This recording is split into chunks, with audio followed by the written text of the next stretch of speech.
சத்யோதயம், நல்லதே நடக்கும்.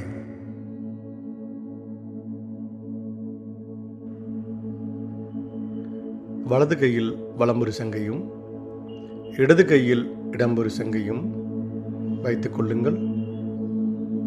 கைகளை மூடிக்கொள்ளுங்கள். கண்களை மூடிக்கொள்ளுங்கள்.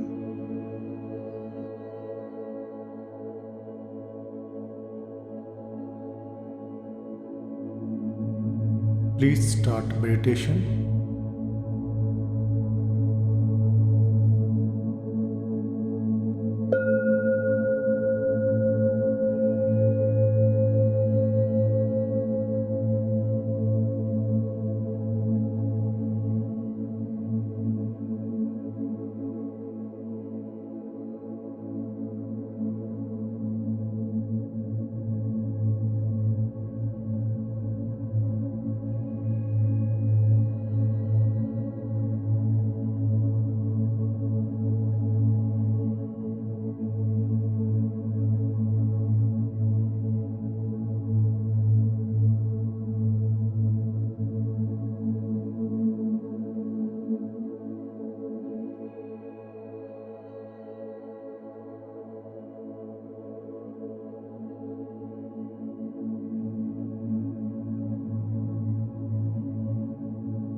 Oh.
Please relax.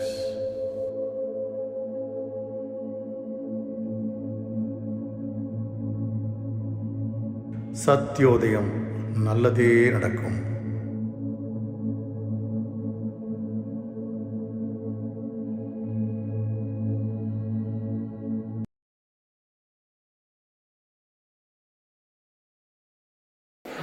அன்பான மாலை வணக்கம். சத்யோதயம், நல்லதே நடக்கும். எங்கும் மேகம் அணிந்திருக்கும் பரம்பொருளே, உங்களை வணங்குகின்றோம். உங்களுடைய அன்பு, அறிவு, அமைதி, ஆனந்தம், அருள், சக்தி இவை அனைத்தும் எங்களுள் பரிபூர்ணமாக நிரம்பட்டும். சத்யோதயம், நல்லதே நடக்கும்.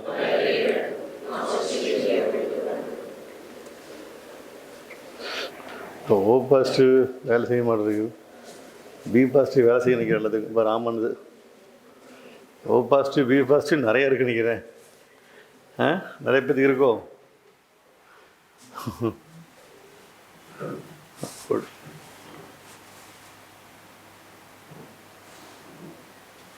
என்ன இப்போ என்ன சகஸ்ரம் முடிஞ்சது இல்லையா?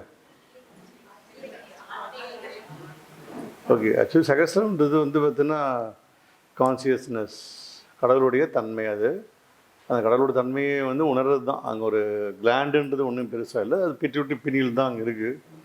அது எல்லா கிளான்ஸோடைய மொத்த சுரூபம் தான் நம்முடைய அந்த 1000 தாமரைன்னு சொல்கிறாங்க. அதனால் வந்து பார்த்தீங்கன்னா இந்த மூலையில் வந்து ஆயிரக்கணக்கான சொல்லுவோம்ல, ஆயிரக்கணக்கான அப்படின்னு சொல்ல முடியுங்களா, அந்த மாதிரி ஆயிரக்கணக்கான நம்முடைய நரம்புகளுடைய கூட்டமைப்பு தான் சகஸ்ரம் அப்படின்னு பேர். ஸோ அதனால் அந்த சகஸ்ரம் சொல்லக்கூடியது கூட்டமைப்பு. ஸோ அப்போ என்ன கேட்டிங்கன்னா, நம்மளுடைய மரங்களுக்கு வந்து பார்த்திங்கன்னா ரூட்டு அப்படி சொல்கிறோம் நம்ம. அது வந்து மூலம் வந்து எங்கன்னா கீழே ரூட் அதாவது ரூட் சக்கரான்னு நம்ம சொல்கிறோம். அப்படியே பிரிஞ்சு பெருசாகிட்டே போகிற மாதிரி நமக்கும் பிரிஞ்சு போகுது. நான் மனிதனுக்கு என்னன்னாக்கா இங்கிருந்து ஆரம்பித்து எல்லா கிளையாக நம்முடைய முழு தண்டெடுத்து வழியாக போயிட்டுருக்கு. ஸோ சகஸ்ரம் சொல்லக்கூடியது நம்முடைய அது எப்படி நம்ம ஓப்பன் பண்ண முடியும்னா அது ஒரு சைலண்ட், அவ்வளோதான். அதை வந்து பார்த்தீங்கன்னா அது ஒரு சைலண்ட், ரொம்ப சைலண்ட்டாக அப்படியே உட்காந்துருக்கிறது பேர் சகஸ்ரம் ஓப்பன் ஆகிடும். சைலண்ட்டாக உட்கார முடியுமா நம்மளால்? மனம் பேசிகிட்டே இருக்கும். அப்போ என்னன்னாக்கா இந்த கீழ்நிலை சக்கரம் சொல்லக்கூடியது வந்து பார்த்திங்கனாக்கா இந்த 3 சக்கரங்கள் நம்முடைய மணிப்பூரகம், சுவாதிஷ்டானம், ரூட் சக்கரான்னு சொல்லக்கூடிய மூலாதாரமும் கீழ்நிலை சக்கரங்களுடைய அந்த ஆற்றல் மேலே கொண்டு வந்து அநாகத்துக்கு கொண்டு வந்து வைக்கும் பொழுது தான் அதிலிருந்து தான் அது ஒரு எனர்ஜி லெவல் வந்து மேலே ஏறிட்டே போகுமே தவிர இங்கேருந்து கொண்டு வைக்கிறதுக்கு ரொம்ப கஷ்டம். அது பட்டம்லாம் விடுவாங்க, பட்டம் அந்த மேல் காற்று பிடிச்சிச்சுன்னு வச்சுக்கோங்களேன், அந்த ஒன்று சுண்டி விட தேவையில்லை. மேல் காற்று பிடிக்காத முடியும் என்ன பண்ணணும், நம்ம கொஞ்சம் இழுத்து விடுவாங்க, மேலே பட்டம் பறந்துகிட்டே இருக்கும். மேல் காற்று பிடிச்சி என்ன பண்ணணும், நம்ம சும்மா வச்சுட்டா போதும், அது பாட்டுக்கு மெதுவாக இப்படி இப்படி ஆட்டினாலே அது பாட்டுக்கு பறந்துடும். எல்லாம் கயிறு கூட கட்டி விட்ருவாங்க, அது பாட்டு போயிட்டு இருக்கும். அந்த மாதிரி இது பேர் மேல் காற்று. இது வந்து மேலே வருதுன்னா அது ஆட்டோமேட்டிக்காக நமக்கு விசுத்தியும் ஆக்கணையும் ஓப்பன் ஆகிடும். பட் அது முடியுது நம்ம மெடிடேஷன் ரொம்ப தேவைப்படுது. நமக்கு அந்த மெடிடேஷன் என்ன தேவைப்படுது, இந்த மேலே இருந்து மூலாதாரத்துலேருந்து சுவாதிஷ்டானம் மணிப்பூரகம் ஏற்றத்துக்கு தான் நமக்கு ரொம்ப கஷ்டப்படுறோம் நம்ம எல்லாமே. ஸோ இதெல்லாம் கஷ்டப்பட்டு நம்ம வாழ்க்கை என்ன பண்ணுவோம் அப்படின்னா எப்படி இருப்போம், நல்லா இருப்போம். இப்போ நல்லா தான் இருக்கேன் அப்படி சொன்னால் கண்ணு மூடி உட்காந்து நல்லா இருக்கோமா அப்படின்னு கேட்டால் கண்டிப்பாக இல்லை. ஸோ அந்த நல்லா இருக்கிறதுக்கான சூழ்நிலைகளை உருவாக்குறதுக்கு தான் அந்த சக்கரங்களை பலப்படுத்தக்கூடிய தன்மை. ஸோ இப்போ இங்கே எல்லாமே தெரிஞ்சுக்கிட்டீங்க, ஒவ்வொரு சக்கரத்தை பற்றியும் நம்ம தெரிஞ்சுக்கிட்டோம். அப்போ அதில் தான் நம்ம வந்து பார்த்திங்கன்னா நம்ம ஸ்ரீஜீவனில் சக்கரை சுத்தி அப்படின்னு சொல்லக்கூடிய நம்மளுடைய சக்கரை பீடத்துக்குள்ளே உட்கார வச்சு ஒவ்வொரு பீஜங்களையும் நம்ம சொல்லி ஒவ்வொரு இதுக்கும் ஒரு அதிதேவதைகள் இருக்காங்கன்னு சொன்னோம். நம்ம மூலாதாரத்துக்கு யார், கணபதி. அப்புறம் சுவாதிஷ்டானத்துக்கு விஷ்ணு. அப்புறம் நமக்கு மேலே இருக்கக்கூடிய மணிப்புரத்துக்கு ருத்ரன். அடுத்தது அநாகத்துக்கு மகேஸ்வரன் அல்லது கிருஷ்ணான்னு சொல்லலாம், மகேஸ்வரா அல்லது கிருஷ்ணா சொல்லலாம். அடுத்தது இங்கே யார், சதாசிவா. இங்கே அர்த்தநாரீஸ்வரர். அடுத்தது இங்கே யார், பரம்பொருள், பரமாத்மா. அவ்வளோதான். அப்போ அது மாதிரி தான் என்ன பண்ணணும், நம்ம அந்த ஒவ்வொரு அதிதேவதைக்கும் 6 சக்கரத்தில் உட்கார வச்சு பீஜங்களை உச்சரிச்சுட்டு அது மூலியமாக நம்ம சகஸ்திரத்தில் அபிஷேகம் பண்ணும்போது நம்ம அந்த கான்சியஸ்னஸ் அப்படின்னு சொல்லக்கூடிய அந்த ஹையர் ஃபோர்ஸோடு நம்ம கனெக்ட் பண்ணுறதுக்கான சூழ்நிலை உருவாகி சொல்லக்கூடிய மெத்தட்ஸ் தான் நம்மளுடைய ஒரு சயின்டிஃபிக் மெத்தட் தான் நம்முடைய அங்கே இருக்கக்கூடிய சகஸ்ர அபிஷேகம்னு சொல்லுவோம் நம்ம. ஸோ இதெல்லாம் ஏன் தெரிஞ்சுக்கணும் அப்படின்னா அப்பப்போ நம்ம கிளென்ஸ் பண்ணிக்கணும், நம்ம உடம்பை சுத்தப்படுத்திக்கிறோம், மனசை சுத்தப்படுத்திக்கிறோம். அப்போ சக்கரம் சுத்தப்படுத்திக்கணும் சக்கரங்கள். அதுக்கு ஹாஸ்பிட்டலில் போனால் சக்கரை சுத்தியெல்லாம் கிடைக்காது, செல்ஃபான நம்ம கிளென்ஸ் பண்ணிக்கணும் நம்ம. அப்போ இந்த நம்ம உடம்புகளுக்குரிய தேவையில்லாத கழிவுகள் நம்மளை கேவலமான சூழ்நிலை உருவாக்கி கொண்டு போய் நம்மளுக்கு கீழ்த்தரமான செயல்களை செய்யக்கூடிய அத்தனையுமே நம்முடைய சக்கரங்களுடைய வேலைகள் தான். அது வந்து பார்த்தீங்கன்னா இந்த கீழ் சக்கரங்கள் வேலை செய்கிறதுனால தான் நம்ம தப்பான எண்ணங்களை, ஐயோ தப்பு பண்ணிட்டேன், சாரி திட்டிட்டேன் உன்னைய, என்னாலே தாங்கிக்க முடியல, உன்னை திட்டிட்டேன் உன்னையன்னா எப்படி தாங்கிக்க முடியல, தாங்கிக்க முடியாமல் விஷம் குடிச்சிடுவோமா, ரிச்சை நீத்து குடிச்சிடுவோமா, குடிக்க மாட்டோம். நம்மளுக்கு தெரியாமல் செஞ்சிடுவோம் அப்படி சொன்னால் நம்ம அது ரிச்சை நீ குடித்தது தான், பாய்சன் குடித்தாதான் நம்ம தெரியாமல் பண்ணுறோம்னு அர்த்தம் நம்ம, இல்லைங்களா? ஆமாம் இல்லையா? அப்போ நம்ம தெரிஞ்சு தான் எல்லாமே பண்ணுறோம். அப்போ தெரிஞ்சு பண்ணக்கூடிய விஷயத்தை நம்மளுக்கு மறைக்கிறதுக்கான சூழ்நிலை, மறைக்கத்தன்மை உண்டு பண்ணுறது எதுன்னா நம்மளுடைய இந்த என்ன பகுதி, தொப்புளுக்கு மேலே மணிப்பூரகம் அது. அப்போ கடவுள் என்ன பண்ணார், படைக்கிறாரு, காக்கிறாரு. சொல்லுங்கள். இப்போ மூலாதாரம் யார்? படைத்தல். கரெக்டா? கரெக்டா? சரி. சுவாதிஷ்டானம்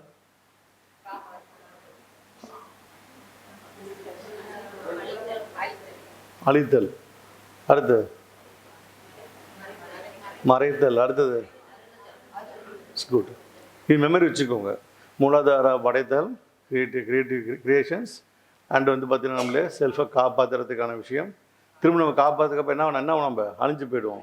அடுத்து என்ன பண்ணணும்? நம்மளே மறைச்சிருவாங்க, எரிச்சிருவாங்க, புதைச்சிருவாங்க, மறைச்சிட்டாங்க, அப்புறம் பண்ணுறாங்க மீண்டும் உயிர்ப்பிப்பதுக்காக அருள்றாங்க. அப்போ இந்த அதாவது படைத்தலாக தொழிலை கொடுக்குறதும் ஒரே வேலையை தான் செய்யுது. ஒரு கரண்ட்டு ஃபேனுக்கு போனால் காற்று அடிக்குது, ஃப்ரிட்ஜுக்கு போனால் குளுகுலுன்னு இருக்குது, ஏசிக்கு போனால் ரொம்ப குளுகுலுன்னு இருக்குது, ஹீட்டருக்கு போனால் சுடுது. அப்போ கரண்ட்டு வந்து ஒரே மாதிரி தான் போகுது. அந்த முழுக்குள்ள மெக்கானிசத்தை பொறுத்து அதோடைய தன்மை மாற்றுற மாதிரி இறை என்பது ஒரே மாதிரி வேலை செஞ்சுட்டு இருக்கும். எந்தெந்த இடத்துக்கு வேலை செய்யுதோ அப்படி பிரிஞ்சுக்கும் நமக்கு. அப்போ அந்த இறைத்தன்மை என்பது ஒரே ஒரு பரம்பொருளுடைய வேலை தான். படைக்கவும் செய்யுது, காக்கவும் செய்யுது, அழிக்கவும் செய்யுது, மறைக்கவும் செய்யுது, அருளவும் செய்யுது. எல்லாத்துக்கும் யாருன்னா ஒரே ஒரு பரம்பொருள் தான். ஒரு பரம்பொருளுடைய வேலை தான் இந்த திறமை பண்ணுது. அப்போ இப்போ ஏன்னா நிறைய பேர் ஏன் கிருஷ்ணா சொல்கிறீங்க, பரம்பொருள்னால் வேறு யாரும் சாமி இல்லையா, நாங்களாம் முருகர் கும்பிட்றோமே, அதெல்லாம் பிரச்சனை இல்லையா அப்படின்றாங்க. ஸோ அதை புரிஞ்சுக்கோங்க. எல்லா கடவுளும் கடவுள்கள் தான், இல்லைன்னு சொல்லலை. அதாவது கலியுகத்தை வந்து அறிமுகப்படுத்தி வச்சு கலியுகத்தில் வந்து நம்மளுக்கு அடுத்த வருஷம் காட்டக்கூடிய டெக்னிக்கல் சொல்லி கொடுத்துட்டு போனது பேர் தான் கிருஷ்ணா. அப்போ ஒவ்வொரு பீரியட்லேயும் நமக்கு எல்லா அருளாளர்களும் நமக்கு டெக்னிக்ஸ் கொடுத்துருக்காங்க. ஆனால் அதெல்லாம் என்ன அந்தந்த லாங்குவேஜில் தான் இருக்கும். இப்போ கொஞ்ச நாளைக்கு முன்னாடி எம்ஜிஆர் படம், சிவாஜி படம், அந்த பழைய வஞ்சிக்கோட்டை வாலிபன்லாம் பார்த்தீங்கன்னா அவங்களுடைய அந்த வழக்குகள் பேச்சு எப்படி இருக்கும்? எங்கிருந்து வந்தாய், அவனை கொண்டு வாருங்கள் அவனை, அப்படி தமிழ் இருக்கும். ஆமாம் இல்லையா? அப்படி தான் இருந்துச்சு. அந்த பழைய தமிழ்னு காட்டும்போது படத்தில் எப்படி காட்டுறாங்க அவங்க, அந்த மாதிரி கொண்டுறாங்க. இப்போ பராசக்தி படத்தில் எப்படி சிவாஜி பேசுகிறாரு, தமிழ் எப்படி இருக்குது? சுத்த தமிழாக இருக்குது. அதே சாகும்போது சிவாஜி பேசுகிற தமிழ் எப்படி இருக்குது? கொஞ்சம் கல்வெக்கெல்லாம் மாறுது. அப்போ லாங்குவேஜே மாறுதா இல்லையா? அப்போ ஒவ்வொருத்தருடைய நம்முடைய தமிழ் லாங்குவேஜ் ஆகட்டும், எந்த லாங்குவேஜ் ஆகட்டும், அதோடைய தன்மையை மாற்றிட்டே இருக்குது. இப்போ பழைய மாதிரி நம்ம பேசலை. கொண்டு வந்தார்கள், சென்றார்கள் அப்படின்னு யாரும் பேசலை. இதே வந்து ராஜா காலத்தில் சேர சோழ பாண்டியர் படத்தெல்லாம் பார்த்தீங்க அப்படின்னாக்கா எப்படி இருக்குது? இப்போ சுத்த தமிழில் தானே பேசுகிறாங்க அவங்கெல்லாம். அப்போ இந்த சுத்தம் பேசுகிறோம். இப்போ கிராமர் ரொம்ப கரெக்டாக பேசுகிறோமா நம்ம? இல்லை, மாறுது இல்லையா? இப்போ போய் நீங்கள் ஒரு 10 பேர் சத்தியவத்திற்கு மேலே போயிட்டு அனைவருக்கும் அன்பான வணக்கங்கள், எப்படி வந்தீர்கள் நீங்கள், உங்களுடைய அவளோடு நாங்கள் வரவேற்கின்றோம், இன்று இரவு வந்து உங்களுக்கு உணவு ஆகிறது அப்படி சொன்னால் எப்படி பேசுவோம்? ஐயோ ஏன் அறுத்தறுத்துட்டு இருக்கீங்க, என்ன கஷ்டத்தை கொடுங்க, என்ன கஷ்டமோ அவருக்கு இப்படிலாம் பேசின்னு நிற்காரு, அப்படி ஓடிடுவோம் நம்ம. இப்போ எது பேச புரியுது நமக்கு? இன்றைக்கி வந்து லாங்குவேஜில் பேசினா தான் புரியுது. இப்போ குருவுக்கு வந்து ஒரு குரு வந்துட்டார். இன்றைய காலகட்டங்களில் மனிதனுடைய வாழ்க்கை என்பது எப்படி இருப்பீங்க? ஐயோ இந்த ஆள் அருவ போகிறாரா, உட்கார முடியலப்பா அப்படி சொல்கிறோமே இல்லையா? இப்போ எப்படி பண்ணணும்? இன்றைக்கி உங்கள் மாடர்னுக்கு தகுந்த மாதிரி குரு இருந்தால் தான் நீங்கள் அடாப்ட் ஆகிறீங்க. உங்கள் மாடர்னுக்கு தகுந்த மாதிரி இல்லை அப்படின்னு சொல்லிட்டு ஒரு சின்னதாக வேஷ்டி கட்டிக்கிட்டு அழுக்கு துண்டோடு போட்டுக்கிட்டு அப்படியே வந்து என்ன பண்ணுவீங்க? கையெடுத்து கும்பிட்டு போட்டு போயிடுவீங்க. பேச்சு கேட்பீங்களா? அவர்கிட்ட போய் அருள் தான் வாங்கிப்பீங்க, ஆசீர்வாதம் பண்ணதை வாங்குவீங்க, தவிர அறிவுரை வாங்குவீங்களா? வாங்க முடியும். அப்போ அந்த மாதிரி நிறைய அறிவுரைகள், நிறைய விஷயத்த எல்லாமே நம்முடைய முன்னோர்கள் கொடுத்தாலும் நிறைய வந்து ஒரு வியாக்கியானங்கள் கொடுப்பாங்க. வியாக்கியானம்னா நம்முடைய வள்ளுவர் கொடுத்தது எல்லாமே வாழ்வியல் வியாக்கியானங்கள்னு பேர். இதெல்லாம் கொடுத்துருந்தாலும் இன்றைய நடைமுறைக்கு வந்து பார்த்திங்கனாக்கா அழகை போல் ஈஸியாக புரிஞ்சு கொள்ள கொடுக்குறது வந்து பார்த்தீங்கன்னா பகவான் கிருஷ்ணர் தான். அப்போ கிருஷ்ணருடைய வேலை என்ன பண்ணுது அப்படின்னா, கிருஷ்ணருடைய வேலை என்னென்னா, அவருடைய வேலை இந்த கலியுகத்தில் எப்படி நம்ம வாழ முடியும் அப்படின்னு சொல்லி கொடுத்ததுனால நம்ம அவரை புரிஞ்சுக்கணும், அவ்வளோதான். அதை விட நிறைய டெப்த்தெல்லாம் நம்முடைய முன்னோர்கள் இன்னும் பழைமையான நூல்கள் இருக்குது, திருமறைகள் இருக்குது, எல்லாத்துலேயுமே இருக்குது. ஆனால் நம்ம வந்து பார்த்து நம்மளை ஈஸியஸ்ட்டு வே கொண்டு போகிறது வந்து பார்த்தீங்கன்னா நம்மளை பகவான் கிருஷ்ணர் கொண்டு போகிறோம். அதனால் நம்ம பகவான் கிருஷ்ணர் நம்ம எடுத்துருக்கோமே தவிர நீங்கள் என்ன வைஷ்ணவ சம்பிரதாயத்தில் இருக்கீங்களா, சம்பிரதாயமானு கேட்காதீங்க. யாரும் நிறைய பேர் கேட்டிருக்காங்க, உங்கள் மாஸ்டர் என்ன சம்பிரதாயத்துக்குள்ள இருக்காரா, வைஷ்ணவ சம்பிரதாயமா, அவர் நாமலாம் போகிறாரு அப்படின்னு கேட்குறாரு.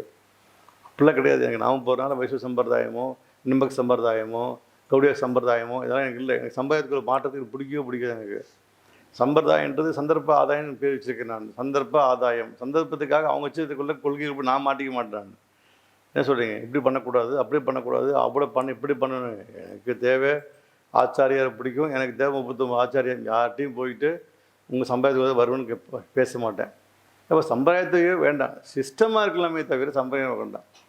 சிஸ்டம் இருக்கலாம், நல்ல சிஸ்டங்கள் சொல்லி தரலாமே தவிர நீ இப்படி தான் இருக்கணும், நீ இப்படி தான் சாப்பிடணும், இப்படி தான் குளிக்கணும் அப்படின்னு. நான் படித்த ஒரு குரு இப்படி தான் இருந்தார். எப்படின்னா நம்ம போயிட்டு மோஷனாக போயிட்டு வந்தோம்னா உடனே போயிட்டு பாத்ரூம் போனால் குளிச்சு தான் வரணும் அப்படின்னு சொல்லுவார் என்கிட்ட. அவர் குளிச்சு தான் வரணும். அப்புறம் ஒரு நாளைக்கு அவனுக்கு நான் கேட்டேன், ஒரு நாளைக்கு அவனுக்கு டிசென்ட்ரி ஆச்சுன்னா என்ன பண்ணுவோம் அப்படின்னு கேட்டேன். குளிச்சு தான் ஆகணும் அப்படின்னாரு. சம்பிரதாயம் எனக்கு செட் ஆகாது எனக்கு. அது எப்படி செட் ஆகும்? இப்படி சம்பிரதாயம் இருக்குது, அது எவ்வளோ பண்ண முடியும்? அது கழிவு வெளியேறுது அப்படின்னு சொல்கிறாரு. அப்போ கழிவு வெளியேறுது, அவன் குளிச்சு வெளியேறினதுக்கப்புறம் குளிச்சுட்டு வரணும் அப்படின்னு சொன்னான். அந்த கழிவு எங்கே இருந்துச்சுன்னு கேட்டான் அவன்கிட்ட. எங்கே இருந்துச்சு? அப்போ அவன் என்ன பண்ணணும்? பைப்பை திருவிட்டு உட்காந்துட்டே இருக்கணும் பண்ணாவன். ஆமாம் இல்லைங்களாங்க, பைப்பை திருவிட்டு உட்காந்துட்டே இருக்கணும். அவர் சொல்ல வெளியே வந்ததுக்கப்புறம் தான் அது பாக்டீரியாஸ்லாம் வெளியே வரணும், அதனால தான் வேணான்னு சொல்கிறேன் அப்படின்னு சொல்லி சம்பிரதாயத்தை கொண்டு வந்தேன். இது நம்ம ஒத்துக்கலாமா? வயிற்றுக்குள்ள இப்போ பாக்டீரியாஸ் இருக்காதா? வாய் வழியே பாக்டீரியாஸ் வராதா? காற்று வழியே அபான வாய் வழியே பாக்டீரியாஸ் வராதா? என்ன லாஜிக் இது? உனக்கு அறியாமையா இல்லை நீ என்னன்னு தெரியல சொல்லிட்டு வெளியே வந்துட்டோம். ஸோ அந்த மாதிரி பெண்கள் தீட்டு வெளியே துறக்கூடாது, அதக்கூடாது அப்படின்னு சொன்னேன். அது வயிற்றுக்குள்ளே தான் இருந்துச்சு, வயிற்றுக்குள்ளே தான் இருந்துச்சு. வெளியே வந்து தீட்டா? அதனால ஏதாச்சும் கிருமிகள் அந்த காலத்தில் சேஃப்டியாக இல்லாததுனால கிருமிகள் பார்த்தீங்கன்னா பரவும் அப்படின்ற ஒரு காரணத்துக்காக வீட்டு விளக்குன்னு சொல்லி விளக்கி ஒருத்தர் உட்கார வச்சாங்களே தவிர அதுக்கான காரணங்கள் அப்படி இல்லை. கோயில் குளத்துக்கு வந்தாக்கா ஒரு ஸ்மெல் வரும், அவங்க வீட்டு தீட்டு அப்படின்னு சொல்கிறாங்க. ஸோ சயின்டிஃபிக் ரீசன் ஒன்றுமே கொடுக்க முடியல ஒன்றால். அது மாதிரி நம்ம சம்பிரதாயத்துக்குள்ள மாட்டக்கூடாது நம்ம எப்பயுமே. நம்ம சொல்லிக்கலாம். அப்போ இதை பற்றி என்ன பேசியிருக்காருன்னா, கிருஷ்ணன் என்ன சொல்லியிருக்காருன்னா, அவர் ஒவ்வொரு ஸ்டேஜ்லேயாக நமக்கு கலியுகத்தை எப்படி நம்ம ஈஸியஸ்ட்டு வேயில் போக முடியும் அப்படின்றத காட்டுறாரு அவர் தான். அதில் முதல்ல தெரிஞ்சுக்கிற விஷயம், பகவத்கீதையில் சில விஷயம் ஒரு சாரத்தை மட்டும் கொடுத்துருக்காரு. பகவத்கீதை ஒரு சாரம் தான். ஆனால் கிருஷ்ணரை பற்றின நிறைய விஷயங்களை பற்றி நம்முடைய தொகுப்புகள் நிறைய இருக்குது. அவர் என்னென்னலாம் கொடுத்தாரு, என்னென்ன மருத்துவத்தை பற்றி பேசுகிறாரு, உடலை பற்றி எப்படி பேசியிருக்காருன்றதெல்லாம் இதை தேடி தான் நான் போனேன். அப்போ கிருஷ்ண பக்திகள் அப்படின்னா நான் பகவத்கீதை மட்டும் படிச்சுட்டு சாப்டர் 700 ஸ்லோகத்தை மெமரி பண்ணிச்சுட்டு சொல்லிட்டு இருப்பாங்க. அதெல்லாம் எனக்கு அது மேலே உடன்பாடே இல்லை. நீ ஸ்லோகத்தை மெமரி பண்ணுறனால அவன் நாலேஜ் பர்சன் கிடையாது. என்னை பொறுத்த முடிய அவன் பேசுவாங்க, இந்த மாதிரி இப்படிலாம் ஸ்லோகத்தை மெமரி பண்ணிச்சிருக்கான் அப்படி ஸ்லோகத்தை அப்படியே படித்து சொல்லுவார் அப்படின்னு. சரி படித்து சொல்லிட்டே இருக்க, நீ என்ன மாறின படித்து சொல்கிற, என்ன மாறுச்சு? நீயும் இந்த வீட்டிலலாம் போடுவாங்கள்ல ஃப்ளக்கில் சொல்லுனாக்கா ஓம் பூர்வஸ்வஹ தஸ்ஸவிதுர்வரே பாட்டு பார்த்துருக்கீங்களா? அப்புறம் ஓம் ஓம் அடுத்து பார்த்தீங்கன்னா ஓம் நமோ பகவதே ஓம் சிவ சிவா ஒரு பேர் என்னது, சாண்டிங் பாக்ஸ். இது பேர் அந்த பாக்ஸை போட்டு சாண்ட் பண்ணிட்டே இருக்குது. அது எல்லாத்தையும் மெமரி படிச்சிருக்குது, உள்ள மெமரி படிச்சிருக்குது. டெய்லி காலையில் சாண்ட் பண்ணிட்டே இருக்குது. அதனால் ஒரு குறிப்பிட்ட வருஷம் ஆனதுக்கப்புறம் முத்தியாயிருமா? அது குறிப்பிட்ட வருஷம் ஆனதுக்கப்புறம் அது பாடுது. 2 வருஷமாக சாண்டி பண்ணிட்டு ஓம் பூர்வஸ்வன்னு சொல்லிட்டு இருக்குது. அடுத்தலாம் என்ன பண்ணுங்க, இது ஒரே கேட்டு சொல்லிட்டு ஓம் ஓம்னு மாற்றி விட்டீங்க. ஒரு நாள் ஃபுல்லாக ஓம் சொல்லுது, கிட்டத்தட்ட லேக்ஸ் ஓம் சொல்லிடுச்சு. ஓம் சொல்லிடுச்சு, முத்தியாயிருமா? சொன்ன முத்தியாயிருமா? அவங்கள மெமரிக்குள்ளே இருக்குது. அதெல்லாம் ஆகவே ஆகாது. இப்போ அந்த மாதிரி தான் என்ன பண்ணுறாங்க, பகவத்கீதை ஆகட்டும், எதெல்லாம் நமக்கு மெமரி பண்ண முடியுமோ சான்ஸ்கிரிட்டில் மெமரி பண்ணி வச்சுக்கிட்டு நம்மகிட்ட ஃப்ரேம் காட்டுவாங்க. நம்மகிட்ட எல்லாம் அவன் பார்த்து அவன் அப்படி நினச்சிப்போம், பயங்கரமான ஆளுங்கப்பா, அறிவாளிங்கப்பா. இங்கே தான் நீ தப்பு பண்ணுறீங்க. ஒரு சான்ஸ்கிரிட் வேர்டை படிக்க தெரிஞ்சுக்கிட்டாலோ மந்திரங்களை தெரிஞ்சுக்கிட்டாலோ நாம் என்ன நினைக்கிறோம், அவன் மாதிரி அறிவாளி யாரும் இல்லை அப்படி எனக்கு என்னுடைய ஃபார்ம்லாம் சொல்லிடுறேன் பார்த்துக்கோங்க. நான் அப்படிலாம் நினைக்க மாட்டேன். என்னுடைய அளவுக்கு நான் அறிவாளி தான், என் அளவுக்கு அறிவாளி தான். அவன் வாழ்க்கை யாருடைய வாழ்க்கையை மேன்மைப்படுத்த தெரியுமோ, மேன்மை ஆகி அடுத்த வாழ்க்கையை மேன்மைப்படுத்துகிற அளவுக்கு வேக்கான பேச தெரிஞ்சாவும் அத்தனை பேரும் அறிவாளி தான், என்ன படுத்த முடியாது. அதனால் சான்ஸ்கிரிட் தெரிஞ்சிருந்தா மட்டும் அறிவாளி கிடையாது. சில வேர்டுகளை சான்ஸ்கிரிட்டில் படித்து சொல்லிட்டு அப்படின்னு அதை கடைபிடிக்கிறானான்னு பார்க்கணும் முதல்ல. அப்போ அந்த மாதிரி வந்து பார்த்தோன்னா காலையில் எழுந்து உனக்கு ஒரு குறளை பற்றி எக்ஸ்பிளேஷன் கொடுக்குறேன், பகவத்கீதையில் ஒரு 2 ஸ்லோகத்தை பற்றி உனக்கு கொடுக்குறேன் அப்படின்னு சொல்லி கொடுத்தா அது அவர் கடைப்பிடிச்சிட்டு இருக்காரான்னு பார்க்கணும். நம்ம யாரும் அவர் பண்ணுறது இல்லை. அப்போ எப்படி அது வந்து சரியாக இருக்கும்? அதனால் இப்போ வந்து புரிஞ்சுக்கோம் இல்லைங்க, யாரை பற்றி எதுவும் பயப்படக்கூடாது. நம்ம பண்ணிக்கொண்ட விஷயம் கிருஷ்ணன் என்ன சொல்லியிருக்காருன்னா, சில வாழ்வு மெத்தட் சொல்லி கொடுத்துருக்காரு. ஸோ அதான் நடத்திட்டு இருக்கோம். ஒவ்வொரு சத்சங்கத்திலையும் நடத்துறது எல்லாமே வாழ்வு மெத்தட் தான். இதை என்ன பண்ணாங்க, சம்பிரதாயம் ஏன் சொல்கிறோன்னா, சம்பிரதாயம்னு ஒரு விஷயத்துக்கு கொண்டு போய் விட்டுவிட்டேன். எங்கள் ஆச்சாரியார்னு சொல்லி எங்கள் ஆச்சாரியார் சொல்லி வட்டத்துக்குள்ளே விட்டு திரும்ப கோரிக்கிறாங்க நம்மளே. ஆன்மீகம் என்பது வட்டத்தில் வெளியே வர்றது தான் ஆன்மீகம். எங்கள் அம்மா தூபத்தை எப்படி காட்டுச்சோ நீங்கள் இப்படி தான் காட்டுவீங்க. உங்கள் பாட்டி தண்ணி தெளித்து ஃபோட்டோ அடித்தோ நீங்கள் தண்ணி தெளிச்சா அது என்ன தண்ணி பண்ணுவீங்க? தேங்காய் தண்ணி எடுத்து ஃபோட்டோ அடிச்சு விட்ருவீங்க. அடுத்த காலம் என்ன ஆகும்? அந்த தேங்காய் தண்ணி வடவனி பிடிச்சிட்டு இருக்கும், அது அழுக்காயிடும், அதில் கரை பிடிக்கும் இல்லையா? அம்மா தானேங்க. இது பேர் என்ன சம்பிரதாயம்? என்ன போய் சாமி கும்பிட்றது? உங்கள் மூஞ்சி தேங்காய் தண்ணி அடித்தா என்ன பண்ணுவீங்க? பிசி பிசிட்டு சொல்ல மாட்டீங்க. சாமி மூஞ்சி அடிச்சு விட்ருவீங்கன்னா அது பேசாது, அதனால் அமைதியாக அடிச்சு விட்றீங்க. அப்படி தானே? எத்தனை பேர் சாமி தேங்காய் தான் அடிச்சு விட்ருக்கீங்க? ஒத்துக்கோங்க. எல்லாம் பண்ணியிருப்போம், சும்மா கை காட்ட மாட்டீங்க. தேங்காயை உடச்சி சோம்பில் ஊற்றி அந்த தண்ணியை எடுத்து சடார்னு 3 அடி அடிப்பீங்க. அதுக்கு அடிச்சுட்டு பழத்தை கிள்ளுவீங்க. அது சும்மா தான் கடைஞ்சி அந்த பழம். ஆமாம் இல்லைங்களாங்க? அது கிள்ளுவீங்க. கிள்ளி அடுத்து என்ன பண்ணுறது? ஒரு தூபத்தெல்லாம் காட்டி தெய்வத்தெல்லாம் காட்டி அது சிஸ்டம் பண்ணி சாமி கும்பிட்டுட்டு வெளியே வரும்போது நான் தப்புன்னு சொல்ல வரல, தப்புன்னு சொல்ல, அது ஒரு வகையான நமக்கு அப்பா அம்மா கற்றுக் கொடுத்த ஒரு விஷயம். அதுக்குள்ளே எப்படி பண்ணணும், அது எப்படி வச்சுக்கணுன்ற எண்ணங்கள் உருவாக்கிக்கணுன்றது தான் ஆன்மீகம். வேறு ஒன்று அதான் சொன்னேன், வட்டத்துக்குள்ளேருந்து வெளியே வர்றது தான் ஆன்மீகம். வட்டத்துக்குள்ளே போய் திரும்ப மாட்டிக்கிறது பேர் ஆன்மீகம் இல்லை. நீ இப்படி தான் இருக்கணும், அப்படி தான் இருக்கணும். இன்னைக்கு கீழே வரும்போது பார்த்தா 2 வீலர் தான் வந்தேன். அந்த கோயில்கிட்ட ஒருத்தர் ஜி நிறுத்துங்க அப்படின்னாரு. நிறுத்தினேன். உண்மையா நிறுத்துங்க. என்ன 2 வீலர் போகிறீங்க? ஓகே, சும்மா டைம் ஆச்சு அப்படின்னு சொல்லிட்டேன். சத்தியோட ட்ரெஸ் போட்டிருக்கீங்க. ஐயோ, சத்தியோட ட்ரெஸ் போட்டு நான் தான் வேற யார் போடுவா? கேட்டுதானுங்க. முதல்ல நல்லா புரிஞ்சுக்கொள்ளுங்க, நம்மளுடைய ஒரு ஆர்கனைசேஷன் நடத்துகிறோம், ஒரு அட்மினிஸ்ட்ரேஷன் இருக்குது அப்படின்னா முதல் மாற்றம் இந்த அட்மினிஸ்ட்ரேஷன்லேருந்து வரணும். அவன் தான் உண்மையான ரூலர். நானே பேட்ச் கொடுத்த மாட்டேன், நானே இந்த டீச்சரை போட மாட்டேன் அப்படின்னா இந்த பேட்ச் மரியாதையை நான் கொடுக்கல அப்படின்னும் போது யார் கொடுப்பா? ராஜான்றது என்னது? எல்லாத்தையும் ஈக்குவலாக பார்க்க தான் ராஜா, ரைட்? அப்போ ஒரு குரு அப்படின்னா என்னது? எல்லாத்து மாதிரியும் இருக்கிறது தான் குரு. அப்போ எல்லோரும் போடுறத நம்மளும் போட்டால் தானே அதுக்கு ஒன்றான மரியாதை கிடைக்கும். இந்த எக்ஸ்பிரஷன் கொடுத்து வந்தேன், நானும் அடிப்படையில் அபியாசி தாங்க அப்படின்னு பார்த்து விட்டார். ஸோ அதனால் இதெல்லாம் நமக்கு இந்த மாதிரிலாம் பண்ணணுன்றது, இந்த மாதிரி ஒன்று இப்படி தான் இருக்கணும், அப்படி தான் இருக்கணும் இல்லாமல் நம்ம உடச்சி வெளியே வந்து நம்ம நேர்மையாக இருந்தால் போதும், யார் மண்ணும் புண்படாமல் இருந்தால் போதும், யாருக்கும் துரோகம் பண்ணாமல் இருந்தால் போதுன்றதை கற்றுக் கொடுப்பது பேர் தான் ஸ்பிரிச்சுவாலிட்டி. அவ்வளோதான், வேறு ஒன்றும். ஸோ அதனால் அந்தளவுக்கு ஈஸியாக கோயில் குளத்துக்கு போயிட்டு வந்துடலாம். ஆனால் ஆன்மீகத்தில் பயணிக்குதுன்றது சாதாரண வேலை கிடையாது. ஸ்பிரிச்சுவலில் பயணிக்கின்றது சாதாரணமான வேலை இல்லை. சும்மா ஒரு 2 வாரத்துக்கு வருவாங்க, 3 வாரத்துக்கு வருவாங்க, என்ன நடத்துகிறாரு ஒரு சும்மா சொல்கிறதையே சொல்கிறாரு அப்படின்னு சொல்லிட்டு ஓடி போயிடுவாங்க. ட்ரை ஆகணும், வந்துகிட்டே இருக்கணும். நீங்கள் கேட்குறது வந்து பார்த்தீங்கன்னாக்கா உங்களுடைய மனசுக்குள்ளெல்லாம் இல்லை, ஆன்மக்குள்ளே பதிஞ்சிட்ருக்கு. அதனால தான் சத்திய சங்கம் பேர்.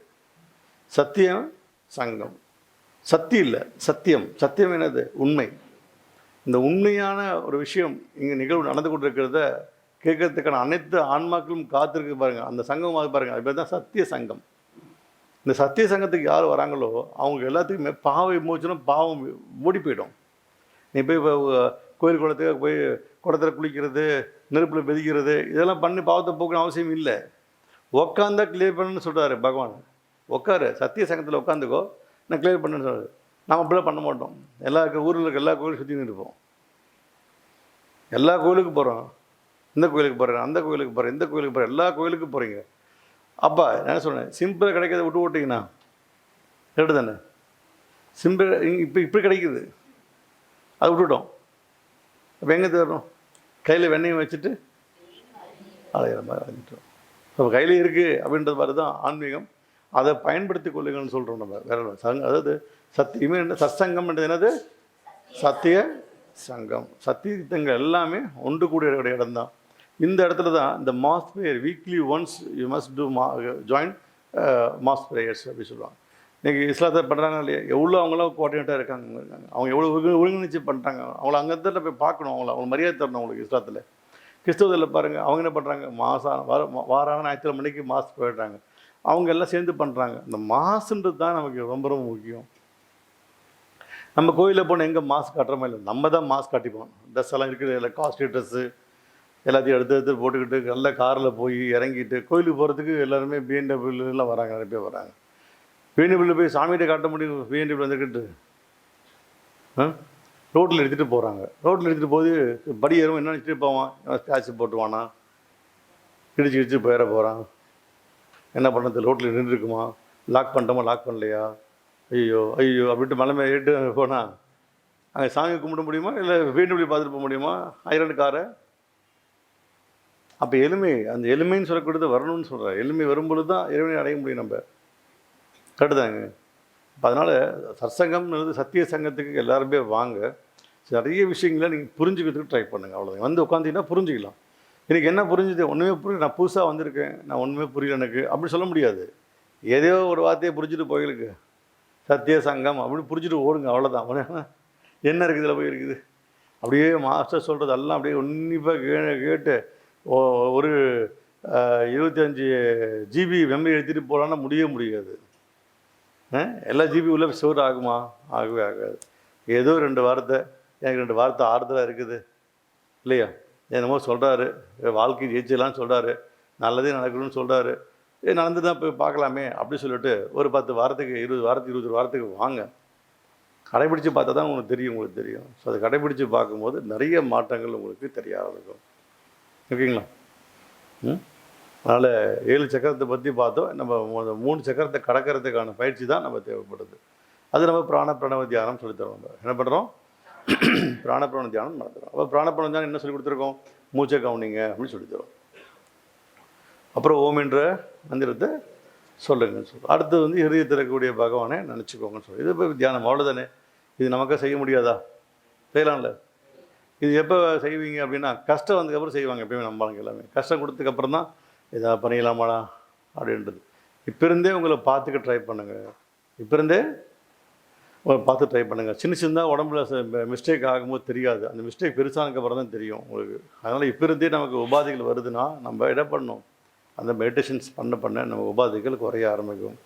அப்போ இந்த பிராண தியானத்தை வந்து கிருஷ்ணர் வந்து பார்த்தீங்கன்னாக்கா 2 வகையாக பிரிக்கார். ராஜயோகத்தை கொடுத்ததும் கிருஷ்ணர் தான், கிரியோகத்தை கொடுத்ததும் கிருஷ்ணர். அந்த கிரியா கிருஷ்ணர் தனியாக இருக்கார். உங்களுக்கு தெரியுமா தெரியலன்னு தெரியல. உட்காந்து தவ கோலத்தில் இருப்பார். நம்ம அங்கே கவுண்டஜி பாடத்தில் போட்டோம், கிரியா கிருஷ்ணன் தியான கிருஷ்ணருக்கு வச்சுருக்கோம். நம்ம மகாதேவ பாபாஜிக்கு காட்சி கொடுத்த கிருஷ்ணர்னு வச்சுக்கோங்களேன். அது கிரியா கிருஷ்ணர் எப்படி இருப்பாருன்னா கிரீடன்லாம் வச்சுட்டு தப கோலத்தில் கண்ணை ஆஃப் கண்ணை வச்சு வந்தது கிரியா கிருஷ்ணர். அவர் கிரியத்தை கொடுத்தாரு. அப்புறம் தான் பக்தி மார்க்கத்துக்கு வந்து பார்த்தீங்கன்னாக்கா அவர் தனக்கு காட்சி கொடுத்து வேறமாக கொடுக்குறார். ராஜயோகத்துடைய குருவும் அவர் தான். ராஜயோகத்துக்கும் ஹடயோகத்துக்கும் அவர் தான் எல்லாத்துக்குமே ஆதி புருஷ். அப்போ அந்த நம்ம எடுத்துக்கிறது வந்து ராஜயோகத்தை பயிற்சி எடுத்துகிட்டு இருக்கோம். கிரியயோகத்தில் எடுத்துக்கல. நம்ம பண்ணுறது எல்லாமே ராஜயோகம் தான். ஆனால் ராஜயோகம்னு சொல்லக்கூடியது ரொம்ப ஈஸியஸ்ட் வே, ரொம்ப டஃப்பாக இருக்காது. அதில் சைட் எஃபெக்ட்ஸ் கிடையாது, தப்புகள் நடக்காது. நீங்கள் தப்பாக பண்ணால் கூட அதனால் எந்த சைட் எஃபெக்ட்ஸ் கிடையாது. அது ராஜயோகம். கிரியோகம் அப்படின்னு சொல்கிறது கொஞ்சம் டஃப்பாக இருக்கும். நீங்கள் தப்பு பண்ணிங்கன்னா உங்களுக்கு கண்டிப்பாக சுழுக்கு உண்டு, அதில் உண்டு. புரிஞ்சுட்டிங்களா? இப்போ வந்து இப்படி திருப்புற கையை இப்படி திருப்பிட்டிங்கன்னா கை மாறிக்காத. ஆமாம் தானே. இப்போ ஜிம்முக்கு போகிறாங்க, அடுத்த கையெல்லாம் பிடிச்சிக்குது அப்படின்றான். என்ன பண்ணுறான், மசில்ஸ் கரெக்டாக ஒர்க் பண்ணால் நல்லாயிருக்கும். இங்கே பேசிவிட்டு மாப்பிள்ளை உடம்பு எப்படி இருக்குது அப்படின்னு அடிச்சுட்டு இருந்தேன்னா மசில் மாறி போயிடுச்சு. அப்போ இங்கே மசில் எங்கே பிடிச்சிட்டு திரும்பி கிடக்கும், அப்படி தானே. அப்போ அந்த மாதிரி நம்ம உடம்பினால் மூலியமாக கொடுக்குறது பேர் தான் கிரிய யோகங்கள். நம்ம ராஜயோகன்றது மனதின் மூலியமாக கொடுக்குறது பேர் ராஜயோகம். ஸோ இந்த ராஜயோகத்தை பண்ணும்போது நம்ம சைட் எஃபெக்ட்ஸ் கிடையாது. அதனால தான் நம்ம ஈஸியஸ்ட்டு ஒரு வே தான் நம்ம எடுத்திருக்கோம். அதை கண்டிப்பாக எல்லாருமே கடைப்பிடிச்சு அந்த ராஜயோகத்துக்குள்ளே வந்து தியானத்தை அழகாக பண்ணிவிட்டு வாங்க, எல்லாம் செய்யுங்க. நிறைய பேர் தியானத்தை கொண்டு வர சொல்லுங்கள் எல்லாத்துக்கும். ஓகேங்களா? சூடு அதிகமாகிட்டே போயிட்டுருக்கு. இன்னொரு 25 நாளைக்கு சூடு பயங்கரமாக இருக்கும். ஸோ அதனால் கொஞ்சம் தண்ணி நிறையா குடிங்க. தண்ணி ஒரு டெய்லி 3 லிட்டர்ஸ் வாட்டர்ஸ் கண்டிப்பாக குடிங்க. வெயிலில் வரும்போது லிப்ஸு அண்டு தொண்டை ட்ரை ஆக ஆரம்பிக்கும். என்ன இந்த இது ஒரு வகை தெரியும் இல்லையா? தெரியாதா? எவ்ரி 12 இயர்ஸ் ஒன்ஸ் இந்த மாதிரி வரும். அது பார்த்து தெரியாது இல்லையா? இந்த சூடு வந்து 12 இயர்ஸ் ஒன்ஸ் வரும். கொஞ்சம் ஹெவியாக வரும். இந்த 12 இயர்ஸ் ஒன்ஸ் வரும். இந்த ட்ரிப் கொஞ்சம் வந்திருக்கிறது கொஞ்சம் ஹெவியான சூடு தான் நமக்கு. இப்போ இது மலையை தள்ளி தென்மேற்கு மலையை தள்ளி போடும். மழை கொஞ்சம் நீட்டாக தான் வரும். கொஞ்சம் எல்லாம் மழைக்கான பிரார்த்தனையும் கொஞ்சம் செஞ்சிங்கன்னா பரவாயில்ல, சீக்கிரம் வந்துச்சுன்னா கொஞ்சம் தப்பிச்சிடும். இது ஒரு சுழற்சி. இது பசிபிக் ஓஷனில் வரக்கூடிய சுழற்சினால் வரக்கூடிய அந்த காற்றுடைய வேகம் தான் இந்த ஹீட்டு தணல் வந்துட்டு இருக்குது. நிறைய பேத்துக்கு உடம்புல பாதிப்பு, ரியாக்ஷன்ஸ், மெட்டபாலிசம் மாற்றி கொடுத்துட்டு போயிடும். இவ்வாறு கரெக்டாக 11 to 3 எங்கேயும் வெளியே போயிடாதுங்க. 11 to 3 தான் சைடில் இருப்பீங்க எல்லாருமே. கைகள்லாம் சைடில் இருக்க மாதிரி இருக்கும். அந்த ரேடியேஷன்ஸ் ரொம்ப அதிகமாக இருக்கும். அதனால் அந்த 11 to 3 மட்டும் மெடிடேஷன் பண்ணாமல் பார்த்துக்கோங்க. 11 to 3 மெடிடேஷன் பண்ணாதீங்க. தண்ணி நிறைய 11 மணிலேருந்து தண்ணி நிறைய குடிக்க ஆரம்பிங்க. நிறைய தண்ணி குடிச்சிட்டே இருங்க. 10 நாளைக்கு தண்ணி குடிச்சிட்டே இருங்க. இந்த ரியாக்ஷன்ஸ் வந்து ஒரு 2 months உங்களுக்கு இருக்கும். ப்ரெஷர்ஸ் அதிகமாகும், சுகர்ஸ் அதிகமாக ஆரம்பிக்கும். இது எல்லாமே கொஞ்சம் அதிகமாகும். இந்த ஹீட்னால வரக்கூடிய இது சயின்டிஃபிக்கான ஒரு ரீசன் தான். இதுக்கு சாமிக்கு சம்மந்தம் இல்லை. சயின்டிஃபிக்கான விஷயங்கள் எவ்ரி 12 இயர்ஸ் ஒன்ஸ் இந்த மாதிரி கடுமையான வெயில் கொடுக்கும். நம்ம மறந்துடுவோம். 12 இயர்ஸ் ஒன்ஸு மறந்துடுறோம். அது என்னமோ நடந்துச்சு அப்படி விட்டுருவோம் நம்ம. இப்போ இனிமேல் பார்த்தீங்கன்னா தெரியும் உங்களுக்கு. அந்த காலகட்டத்தில் மாட்டிகிட்டு இருக்கோம். நம்ம மாட்டிக்கிட்டோம். இப்போ மரத்தெல்லாம் அழைச்சிட்டோம். நிறைய மாட்டியிருக்கோம். கரெக்டாக 11 மேலே அப்படி மூச்சு இழுக்கும். இழுக்குதுனாவே உங்களுக்கு இந்த ஹீட்டுடைய வேலை செய்ய ஆரம்பிக்கும் அர்த்தம். வெளியே இருக்கக்கூடிய வெப்பம் உள்ளே அடிக்குது அப்படின்னு. அதுக்காக ஏசியில் படுத்துக்காதீங்க. 11 to 3 வேண்டாம். அதுவும் வேண்டாம். ஏன்னா ஏசியிலேருந்து திடீர்னு வெளியே வரக்கூடிய சூழல் வந்துச்சுன்னா உடம்பு ஏற்றுக்காது. அதனால் முடிஞ்ச அளவுக்கு ஏசிலையும் இருக்காமல் பார்த்துக்கிறது ரொம்ப ரொம்ப நல்லது. ஓகேங்களா? வேறு என்ன டவுட்ஸ் இருக்குது உங்களுக்கு இதில்? அது மட்டும் கேட்கக்கூடாது யாரும். நீங்கள் டவுட்டில் கேட்கக்கூடாது மாஸ்டர். நீங்கள் அப்படி சந்தேகமே கிடையாது. எங்களாம் வாழ்க்கையில் செம கிளாரிட்டியாக போயிட்டுருக்கோம். நீங்கள் மட்டும்தான் கேட்குறீங்க. கேளுங்க. உங்களை தான் அப்ரிஷியேட் பண்ணுறேங்க.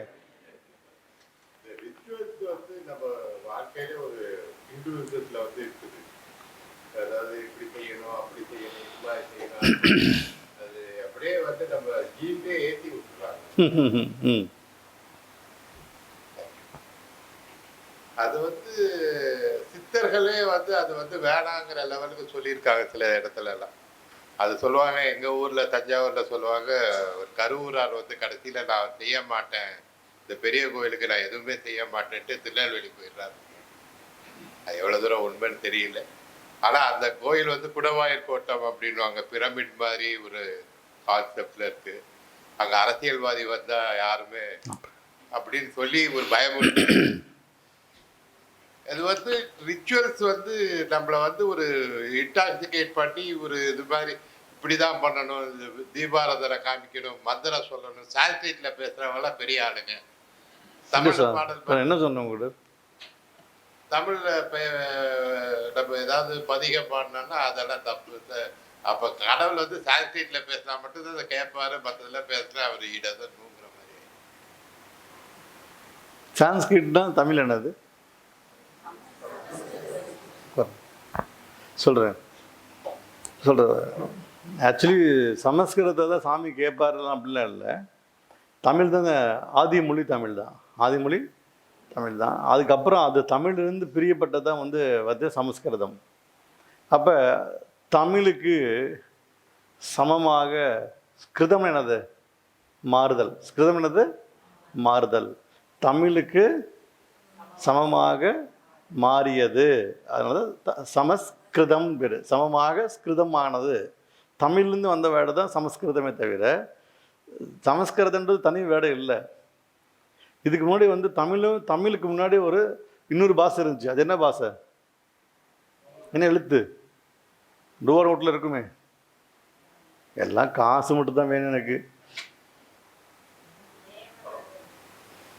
தேவனகிரியா? சொல்லுங்க பார்க்கலாம். தேவனகிரி சொல்லுங்க. தெரிஞ்சே சொல்லுங்க பார்க்கலாம். புரியல. பிராமி இருக்கு. கரெக்டாக சொல்றீங்களே. யார் சொன்னீங்க? ஆக்சுவலாக அந்த எழுத்து நமக்கு வந்து தமிழுக்கு சமமாக இருந்துச்சு. அப்புறம் தமிழ் எழுத்துக்களுடைய வடிவங்கள்லாம் மாற்றினாங்க. அதனால் சான்ஸ்கிரிட்ன்றது எப்போ கொஞ்சம் சமீப ரொம்ப ரொம்ப முந்தைய காலம் ஒரு 5000 வருடத்துக்கு 20,000 வருடத்துக்கு 30,000 வருடத்துக்கு முன்னாடிலாம் எதுவுமே இல்லை, மாறுது. அது தமிழுக்கு சமமாக ஸ்கிருதமானதை சமஸ்கிருதம். அதனால் அது என்ன பண்ணாங்க, அதை வந்து பார்த்தீங்கன்னா அந்த அந்த வார்த்தையில் வந்து பீஜங்களை எழுப்புறாங்க, சவுண்ட்ஸ் தெரப்பி கொடுக்குறாங்க நமக்கு.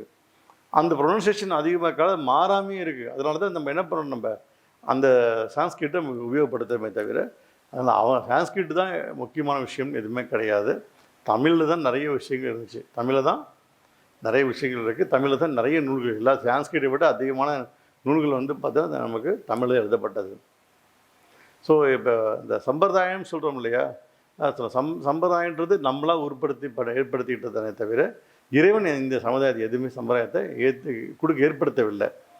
நீங்கள் உங்கள் மனசுக்கு பயத்தை உண்டு பண்ணி வச்சுருக்காங்க பெற்றோர்கள். என்ன பண்ணுறாங்கன்னா, இப்படி பண்ணால் தான் நமக்கு இது நடக்கும், இது பண்ணால் தான் நம்ம நல்லா இருப்போம், இது பண்ணால் தான் அந்த ஆத்ம சாந்தி ஆகும், இது பண்ணால் தான் நம்ம குடும்பத்துக்கு நல்லது நடக்கும்னு சொல்லி நம்முடைய முன்னோர்கள் பண்ணும்போது நம்ம ஒருவேளை செய்யாமட்டா எதோ ஆயிடுமோன்ற பயத்தில் பண்ணுறமே தவிர அதனால் எந்த பிரச்சனையுமே இல்லை.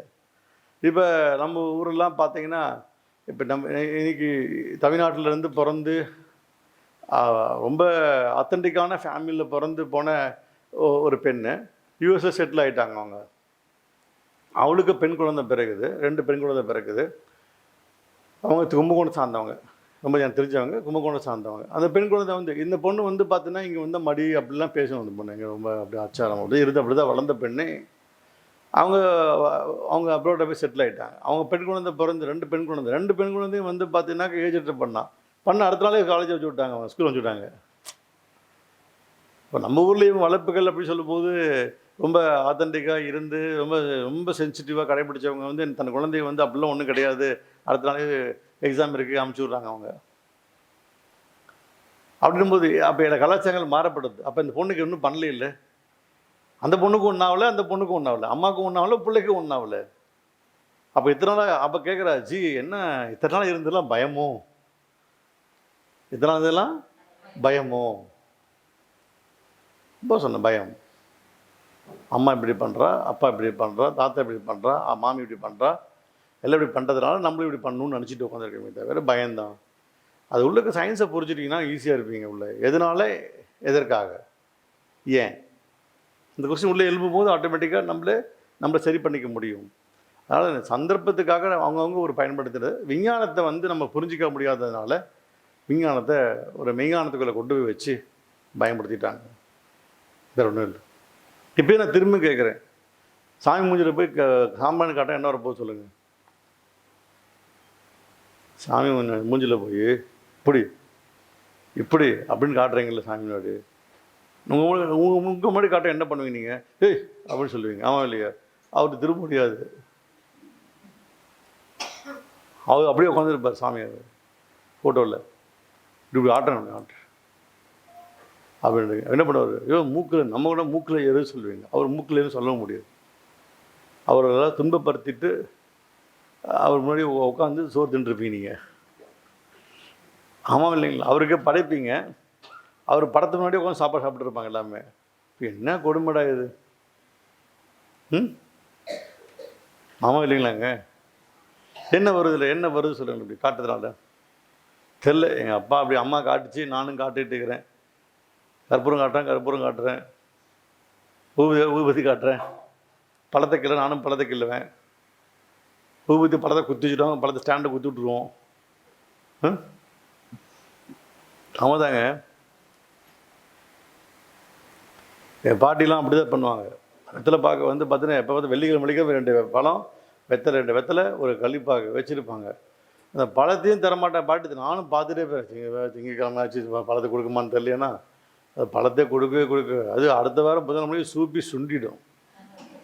சுண்டி போனதுக்கப்புறம் கொண்டு போய் தாலி மீன்ஸ் என்ன சொல்லுவீங்க? தாலி அப்படியே தாலின்னு சொல்லுவாங்க, நீங்கள் எப்படி சொல்லுன்னு தெரியல. மாட்டு தாலி அது தனியாக வச்சு வீட்டுக்கு தாலி இருக்கும், அந்த தாலியில் இப்போ போட்டோடா அப்படி சொல்லுவோம். அப்படியே பாவத்தை, இந்த பழத்தை நானும் பார்த்துன்னே இருக்கிறேன். அம்மா ஆயா இந்த பழத்தை 2 பழத்தை கொடுத்தா இந்த வயிற்றுலையாவது போட்டுருப்போம், அதை கூட போய் தாலியில் போட்டு கருத்து சூட்டி போய் வச்சு போட்டு வந்தா. இப்போ ஏன் கொடுக்கலீங்க அப்படின்னு கேட்டால் அது சொல்லுவாங்க, சாமி சாப்பிடுது அப்படின்னு சொல்லுவோம். வெள்ளி சனி ஞாயிறு திங்கள் செவ்வாய் புதன் 6 நாளாக சாப்பிட்டுச்சு அப்படின்னு கேட்பேன் நான். இந்த 2 பழத்தை 6 நாளாக சாமி சாப்பிட்டுச்சோன்னு எங்கள் பாட்டி எனக்கு தான் பயங்கர முட்டிக்கும். என்னை பிடிச்சி டார்ச்சர் பண்ணுறது. என் பாட்டி சும்மா பாட்டை வச்சு குத்திக்கிட்டே இருப்பேன். இந்த மாதிரி போட்டு எதனால் எங்கள் அப்பா அம்மாவை கேட்க முடியாது. நான் கேட்டேனாக்கா அவங்க கொஞ்சம் மாறிட்டாங்க என் வீட்டிலலாம் மாறிட்டாங்க. ஆனால் எங்கள் பாட்டி மாற மாட்டாங்க. அதனால் பார்த்தீங்கன்னா இப்படி போட்டு அப்பப்போ போகும்போதெல்லாம் என்னை வரனாவே என் பாட்டி பார்க்கும், இவன் வந்துட்டான் நாட்டுக்கு, இவன் இதுதான் இது என்ன குண்டை போடுவான்னு தெரில, என்ன சாமி கும்பிடுவான்னு தெரில அப்படின்னு சொல்லி ஏதாவது பண்ணிகிட்டே இருப்பாங்க எனக்கு. அவன் நம்ம இந்த மாதிரி நம்மளுடைய சம்பிரதாயத்துக்குள்ளே நம்ம இறங்கிறாதீங்க, ரொம்ப வேண்டாம். ஏன் இதனாலும் யோசனை பண்ணி பாருங்கள். உங்களுக்கு சாட்டிஸ்ஃபேக்ஷன் ஆகாத விஷயத்துக்கு, கிளாரிட்டி கிடைக்காத விஷயத்துக்குள்ளே போய் இறங்கி மாட்டிக்காதீங்க, அவ்வளோதான் சொல்கிறேன். அப்போ சென்டிமெண்ட் லாக் ஆகிட்டிங்கன்னா நீங்கள் போய் சாமி கும்பிட்டுட்டு சென்டிமெண்ட்லேயே இருப்பீங்களே தவிர அதனால் யூஸ் என்னன்னு உங்களுக்கு தெரிய போகிறதே கிடையாது. என்னது யூஸ் என்னன்னு தெரிய போகிறதே இல்லை. ஸோ அதனால் யூஸை என்னன்னு தெரிஞ்சுக்கிட்டு ஆன்மீகத்தை பண்ணுங்கள். இறைவன்ட்டு சீக்கிரமாக அணுகலாம், அவ்வளோதான். ரைட்? ஏன் பயப்பட தேவையில்லை. உங்களுக்கு சொல்ல மொதுவாக அது உங்களுக்கு சொல்லுன்ட்டேன். நீங்கள் பயப்படமான்னு தெரியும் எனக்கு. வேற டவுட்ஸ் இருக்கு? எஸ், நீங்கள் பல கொஸ்டின் கேட்கலாம், தப்பு இல்லை. எனக்கு கொஸ்டின் கேட்க ஆளே இல்லை, எனக்கு அதை பிரச்சனை.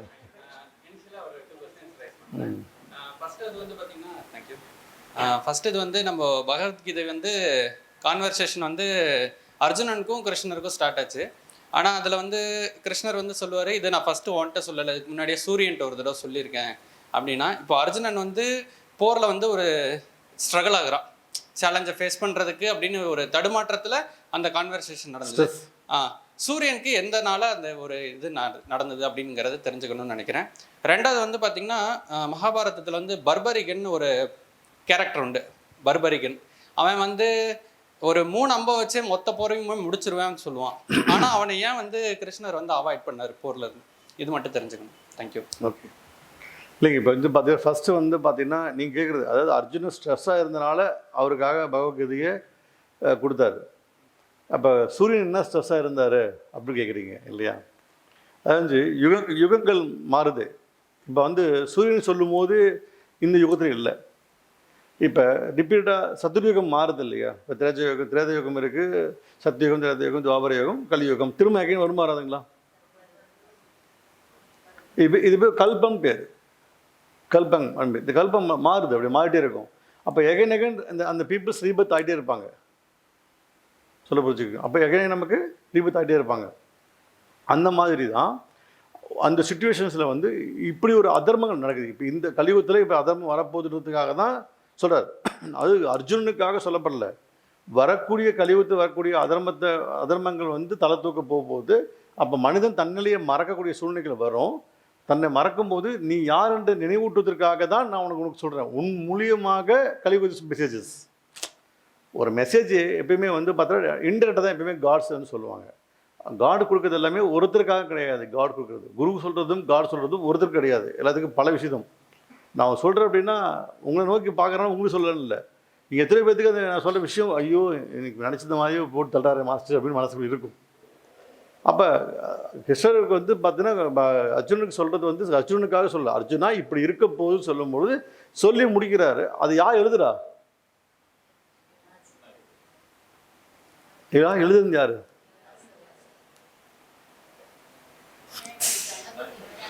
எழுதுறாரு. யார் சொல்கிறா அதை? சரி, இப்போ புரிஞ்சுட்டீங்களா? அதாவது எப்படின்னா அந்த மெசேஜ் ஒன்லி பார்த்தீங்கன்னா அர்ஜுனன் எழுதிக்கணும். அந்த மெசேஜ் யாருக்கெல்லாம் போகணும்னு சொல்கிறது பகவான் நிர்ணயிப்பாங்க. அப்போ அந்த நேரத்தில் அந்த மெசேஜ் உங்களுக்கு நான் உங்களுக்கு சொல்கிறத இன்னொருத்தர் கேட்குறாங்கன்னும் போது அந்த மெசேஜ் அவங்க பார்த்தீங்கன்னா இம்ப்ளிமெண்ட் பண்ணி அல்லது அது வெளியே கொண்டு போகிறதுக்கான காரணம் வருன்றதை பகவானுக்கு தெரியும். அப்போ ஒருத்தர் சொல்லக்கூடிய மெசேஜ் ஒருத்தருக்காக மட்டும் இல்லை, இந்த அடுத்த கலியுகத்தில் இருக்கவங்களுக்கு சொல்கிறேன்னு சொல்லி தான் சொல்கிறாரு. அந்த மாதிரி ஒரு ப்ராப்ளத்தை சூரியநாராயணன் சொல்லி சூரியன் மனு சொல்கிறாரு. ஸோ மனு மூலிமா தான் நமக்கு பார்த்தீங்கன்னாக்கா வெளியே வந்துச்சு. அந்த காலங்களில் அழியும் போது அதுவும் சேர்ந்து அழியுது எப்பயுமே. இப்போ நம்மளுடைய காலங்களுக்கு முன்னாடி இப்போ பார்த்தீங்கன்னா நமக்கு திருமறைகள் இருக்குது, நிறைய இருக்குது. இப்போ அதெல்லாம் நம்ம கையில் வச்சுருப்போமா? திருமறைகள் நம்மகிட்ட இருக்குதா? அகநானூறு, புறநானூறு எல்லாம் நம்மகிட்ட இருக்கா? எத்தனை எத்தனை புராணங்கள் இதிகாசம் பற்றி கையில் வச்சுருக்கோம் நம்ம. திருமணம் வச்சுருக்கோம். என்னன்னு கூட தெரியாது. திருவாசகம் அர்த்தம் தெரியுமா? எது அர்த்தம் தெரியுமா? இப்போ என்னாச்சு? மறைஞ்சிருச்சு. அந்த காலத்தில் அதுக்கு நல்ல ஒரு வேல்யூ இருந்துச்சு. இப்போ அதுக்கு வேல்யூ இல்லை. அப்போ என்ன பண்ணுவாங்க? திரும்பவும் அதே மாதிரி மாணிக்க வாசகர் இன்னொரு யுகத்தில் பிறப்பார். பிறந்து திரும்பவும் அதே மாதிரியே திருமறைகளையும் திரு வாசகங்களையும் கொடுப்பார். அப்போ அதுபோல தான் கிருஷ்ணர் வந்து பார்த்தீங்கன்னா இவங்க அப்போ என்ன அந்த தடவை வாசகம் சொல்லியிருப்பார் பாருங்க. என்ன சொல்லியிருப்பாருன்னா, அர்ஜுனா உனக்கு தெரியாது, நீ மானுடன் பிறவி, உனக்கு தெரியாது, நானும் நீயும் பல பிறவிகளாக அந்த படித்து பாருங்க, பல பிறவிகளாக நானும் நீயும் பிறந்துள்ளோம் அப்படி சொல்லுவார். பல பிறவிகளாக நானும் நீயும் பிறந்துள்ளோம். ஆனால் உன்னோட கண்ணுகளுக்கு அந்த உன்னுடைய மனதிற்குள் உன்னுடைய நினைவுக்குள் தொகுதிக்குள் உனக்கு தெரிவதில்லை அப்படி இந்த வாசகத்தையும் அப்போ கேட்பார். அப்போ எதுக்கு சொன்னீங்கன்னா, அப்போ அதாவது எப்படி நம்புறதுன்னு வாசகம் கேட்பார். எப்படி படித்து பார்த்து தெரியும் உங்களுக்கு எப்படி நம்புறதுன்னு கேட்கும்போது சொல்லுவார், நான் நீயும் பல பிரிவுகளாக பிறந்து தான் இருக்கோம். அந்த மாதிரி பல பிரிவு வரும்போது சூரியனை சொல்லி மனுக்கு சொல்லி மனு மூலியமா அது வெளியே வந்தது வந்து பார்த்தீங்கன்னா, அது யாரும் கரெக்டாக பயன்படுத்தாத போது அது அழியாது. அந்த கலை வந்து அழியுது. அதில் ஃபில்டர் பண்ணி வந்து கலியுகத்துக்கு சப்ஜெக்டை மட்டும் சொல்கிறத பகவான் கிருஷ்ணன் சொல்லியிருக்காரு. அந்த அந்த யுகத்துக்கு தகுந்த மாதிரி கீதை வேறு மாதிரி இருக்கும், கலியுகத்துக்கு தகுந்த மாதிரி வேறு மாதிரி இருக்கும். புரியுதுங்களா? அப்போ சில வேர்ட் சில செய்யுள்லாம் மாற்றி போட்டிருப்பார், அவ்வளோதான். ஸோ கலியுகம் முடிஞ்சதுக்கப்புறம் திரும்ப வந்து சத்தியுகம் வந்துச்சுன்னா திரும்ப அடுத்து இதே மாதிரி பிறவிகள் இருக்கும், வாழ்நாள் அதிகமாகும், அப்படி இருக்கும். இப்போ சொல்கிறாங்க சத்தியுகத்தில் வந்து பார்த்தீங்கன்னாக்கா மனிதனுடைய ஆயுள்கள் எவ்வளோ சொன்னாங்க? அவ்வளோ 1 லட்சம் அடிச்சு விடாதீங்க. 1 லட்சம் வருஷமா சத்தியுகத்திலையா? தெரியலையே. யாக்க தெரியுமா? இந்த பக்கம் சும்மா அப்படியே அடிச்சு விடுங்க, நான் கேட்டுக்கிறேன். அப்படியே எனக்கு தெரிஞ்சுக்கலாம்.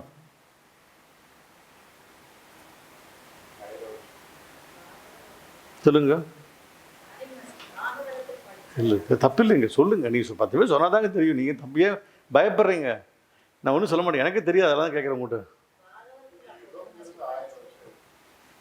அப்புறம் 10,000 வருஷம் இருந்தாங்க, அப்புறம் 1000 வருஷம் இருந்தாங்க, அப்புறம் 100 வருஷமா குறைஞ்சிருச்சு. அப்படின்னு ஒரு ஆளுக்கு ஆயுள் நீங்கள் 60 70 தாங்க முடியல, இல்லை பின்னி படம் எல்லாம் நம்மளை போட்டு. ரைட்டு, சரி, ஓகேங்க. தெரில எப்படி அந்த கலியுகத்தில் சத்தியுகத்தில் எல்லாமே வந்து பார்த்திங்கன்னா ஆயுள் காலம் வந்து அதிகமாக இருந்திருக்கு அப்படின்னு சொல்கிறோம் நம்ம, இல்லைங்களா? அப்போ சில விஷயங்கள் நம்மளால் வந்து நம்ப முடியல, சில விஷயங்கள் நம்ப முடியல. அவ்வளோ இருக்குமா அப்படின்றது. நிறைய பேர் கேட்டாங்க, கிருஷ்ணர் இருந்தாரா, அர்ஜுனன் இருந்தானா அப்படின்னு கேட்குறாங்க. நம்ம எதுவுமே நம்மளால் நம்ப முடியல. அப்போ நம்ப முடியலன்றதுக்காக இல்லைன்னு சொல்ல முடியாது, இல்லை ஆயிடாது. இல்லை இப்போ போய் 8 நாள் வாழும் பட்டாம்பூச்சி பாட்டு கிடத்துக்கு, 8 நாள் வாழும் பட்டாம்பூச்சி. பட்டாம்பூச்சி எத்தனை ஆயுள்? எத்தனை? 8 டேஸ் தான் பட்டாம்பூச்சி வாழும். அந்த பட்டாம்பூச்சியை பேச ஆரம்பிக்க வச்சுக்கோங்க, நீங்கள் பட்டாம்பூச்சி பேச ஆரம்பிக்கிறீங்க. ஒரு நாள் பட்டாம்பூச்சி சொல்கிறீங்க, நீ யாரும் நான் மனுஷன் சொல்கிறீங்க. அப்படியா அப்படின்னு. நான் இன்னும் அவ்வளோதான், நான் இன்னொரு 2 நாள் செத்து போக போகிறேன் அப்படின்னு சொல்லுது. 2 நாள் செத்துருவியா? எனக்கு 120 வருஷம் அப்படின்னு சொன்னால் அந்த பட்டாம்பூச்சி நம்புமா உங்களை பார்த்தா? விளையாடாதரா, எனக்கு 8 நாள் தான், உனக்கு மட்டும் 120 வருஷமா அப்படின்னு கேட்கவும் கேட்காதா? அப்போ அதுக்கு என்ன விதிக்கப்பட்டிருக்குதோ அதனால தான் ஞானம், அதுதான் நியாயம். அப்போ அந்த ஞானத்துக்குள்ளே தான் அது தெரிஞ்சுக்குமே தவிர அதுக்கு மேலே அறிவுக்கு இருக்காது. அந்த மாதிரி மனிதனுக்கு 120 வயசு ஆயுள்னா என்ன தெரிஞ்சிக்க முடியுமோ அதுதான் அறிஞ்சிக்க முடியும். ஒருவேளை அந்த அந்த அந்த பட்டாம்பூச்சும் ஞானம் கிடச்சினா தான் சொல்லப்படுகிறோம். அந்த ஞானம் கிடைச்சாதான் அந்த ஞானத்தில் இருந்து அடுத்த தெளிவுக்கு வரும்போது தான் அடுத்த பிறப்பத்தி மனுஷனுக்கு இருக்கலாம்ன்றது உணரும். அப்போ நம்ம கூட என்னன்னாக்கா இந்த மாதிரி நிறைய ஒரு அஞ்ஞானமான கொஸ்டின்ஸ் வந்துகிட்டே இருக்கும், ஒரு அறிவில்லா தன்மையான கொஸ்டின்ஸ்குள்ள வந்துட்டே இருப்போம். நம்ம ஏன் எதனாலும் கொஸ்டின் டவுட்லேயே இருப்போம், எப்பயுமே இருப்போம். அப்போ செல்ஃப் டவுட்ஸ். நீங்கள் விட வேண்டிய ஃபஸ்ட்டு வேலை செல்ஃப் டவுட். எப்படி, ஏன், எதனால் அப்படின்றத செல்ஃப் டவுட்டு உடைக்கணும். புரியுதுங்களா?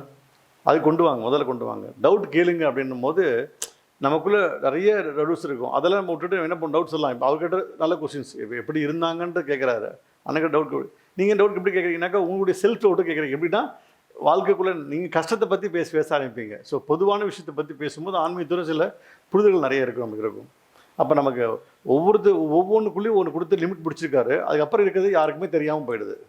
அப்போ அந்த ஞானம் அடைந்தால் மட்டும்தான் அந்த வாழ்க்கையுடைய தாத்பீகம் புரியும்.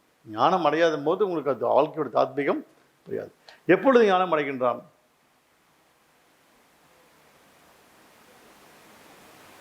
எப்பொழுது ஞானம் அடைகின்றான்?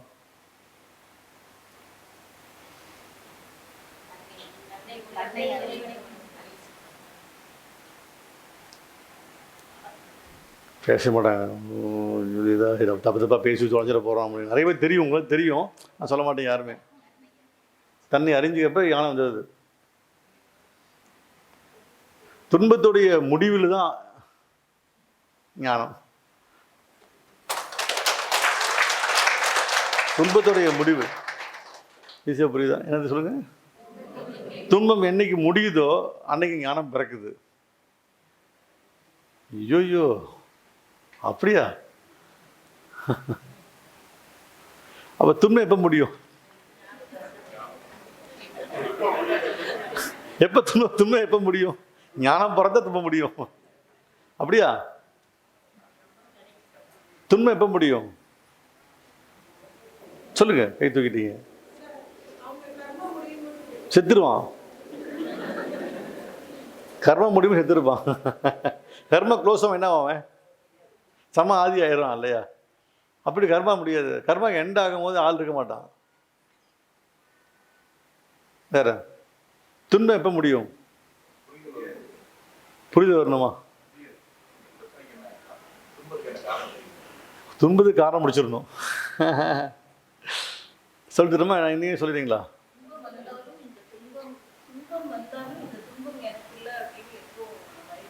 கொஞ்சம் புரிஞ்சுக்கிட்டீங்க. நல்ல பாயிண்ட்டு, நல்ல புரிதல். ஓ, இன்பம் வந்தால் துன்பம் போயிடுமா? இன்பம் சத்தியமாக வரவே வராது யாருக்கும்.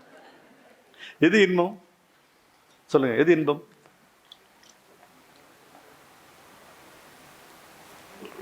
எது இன்பம்? சாட்டிஸ்ஃபேக்ஷன் இன்பமா?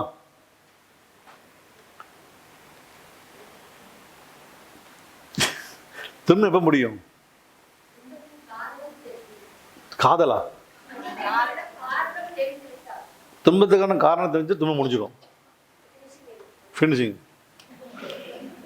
ஏதோ ரெண்டு காரணம் சொல்லுங்க பாப்பா எனக்கு.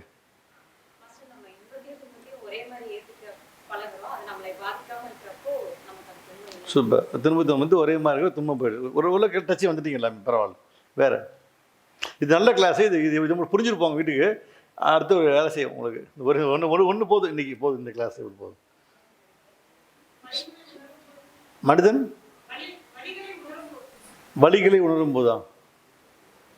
ஓகே, அது உணர்ந்தா இருக்கணும். வலி எப்போ உணராமல் இருக்கும்? வலி உணர்னால தான் சொல்கிறீங்க வலி கஷ்டப்படுறேன்னு சொல்கிறீங்க.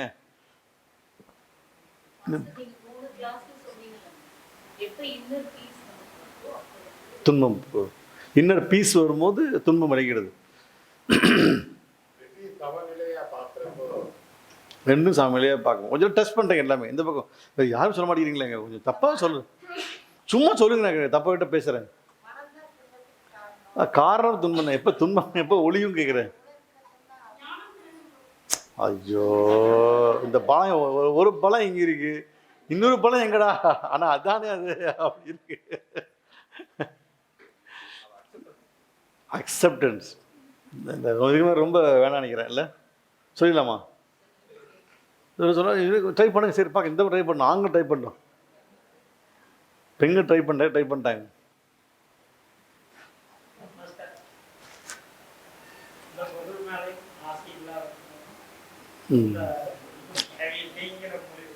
டச்சு ஒரு டச் பிடிச்சாரு. பரவாயில்ல, கொஞ்சம் பிடிச்சாரு, கொஞ்சம் உள்ள வந்துட்டார் வரும். Good, super. ஞானம் எப்போது கிடைக்கும்? இப்போ தாங்க சொன்னேன். இப்போ பட்டட்டுன்றீங்க, ஆசைன்றீங்க. இப்போ சொல்லி கொடுத்து மாற்றி பேசிட்டு இருப்பீங்களா? துன்பம் முடியும் போது ஞானம் பிறக்கிறது. இப்போ துன்பம் எப்போ முடியுங்கிறத தெரியலட்டீங்க.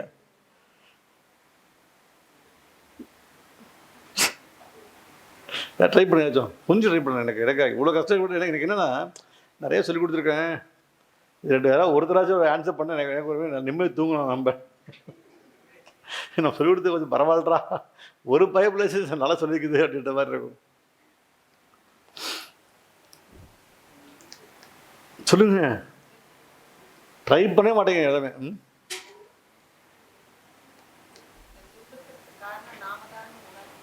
நான் தான் காரணம், நம்ம கர்மா தான் காரணம். கொஞ்சம் ஆசையே துன்பத்துக்கு காரணம். சூப்பர். புத்தா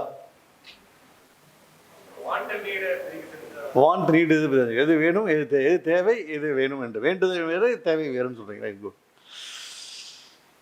சொல்லி தட்டுமா? சொல்லலாமா? அட இவ்வளோதானா அப்படின்னு திட்டுக்கூடாது நீ யாருமே. கரெக்ட். சொல்லி முடிச்சு சொல்லும்போது இவெல்லாம் என்ன பண்ணீங்க, லைக்க போறீங்க. சரி, நானும் ட்ரை பண்ண சொல்ல இருக்கேன். சரி சொல்லுங்க. சொல்லுங்க அப்புறம் கை இப்படி ஆக்கிட்டீங்க.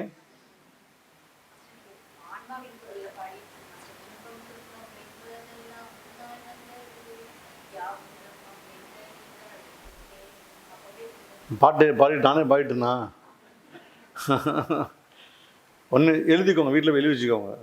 ஞானம் கிடைப்பதற்கு துன்பம் முடியும் இடத்தில் ஞானம் பிறக்கின்றது. துன்பம் முடியும் இடத்தில் ஞானம் பிறக்கின்றது. அப்போ என்ன கொஸ்டின் கேட்ட? கேட்ட கொஸ்டின் கேட்டேன், எப்போ முடியும்? நான் செய்வதற்கு ஒன்றுமே இல்லை என்று கையை விரிக்குமோ துன்பம் முடிகின்றது. அவ்வளோதான்.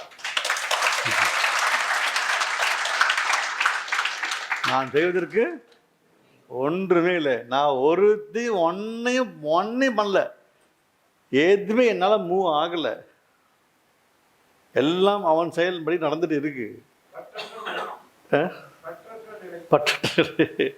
நான் செய்வதற்கு ஒன்றுமே இல்லை, என்ன ஒன்றும் பண்ண முடியல. அப்போ நான் செய்வதற்கு ஒன்றும் இல்லைன்ற இடத்துல வந்து பார்த்தீங்கன்னா சும்மா கொஞ்சம் கேட்கக்கூடாது. நான் செய்வது ஒன்றுமே இல்லைன்னா எதுவுமே நான் பண்ணது எதுவுமே என்னது இல்லை. இந்த உலகம், இந்த பூமி, இந்த பொருள், இந்த ஜந்துக்கள் எல்லாமே இறைவனால் படைக்கப்பட்டது. இதை ஆக்குனேன், இதை ஆக்கலை, நான் வெற்றி அடைஞ்சேன், நான் வெற்றி அடையலை, நான் பணம் சம்பாரித்தேன், நான் பணம் சம்பாதிக்கலை, பல கோடி வச்சுருக்கேன், பல கோடி வைக்கல, எதுவுமே நான் பண்ணுறதுக்கு ஒன்றுமே இல்லை. எல்லாத்தையும் உருவாக்கி கொடுத்தனால நான் பண்ணுறேன். இந்த இடத்துல ஒன்றுமே இல்லை, நான் என்ன பண்ணியிருப்பேன்? இங்கே ஒன்றுமே இல்லை, மாயா. இந்த யார் யாரும் இல்லை, ஹால் இல்லை, எதுவுமே இல்லை, லைட் இல்லை, எதுவுமே இல்லை. இப்போ என்ன எப்படி கிளாஸ் நடத்துவேன்?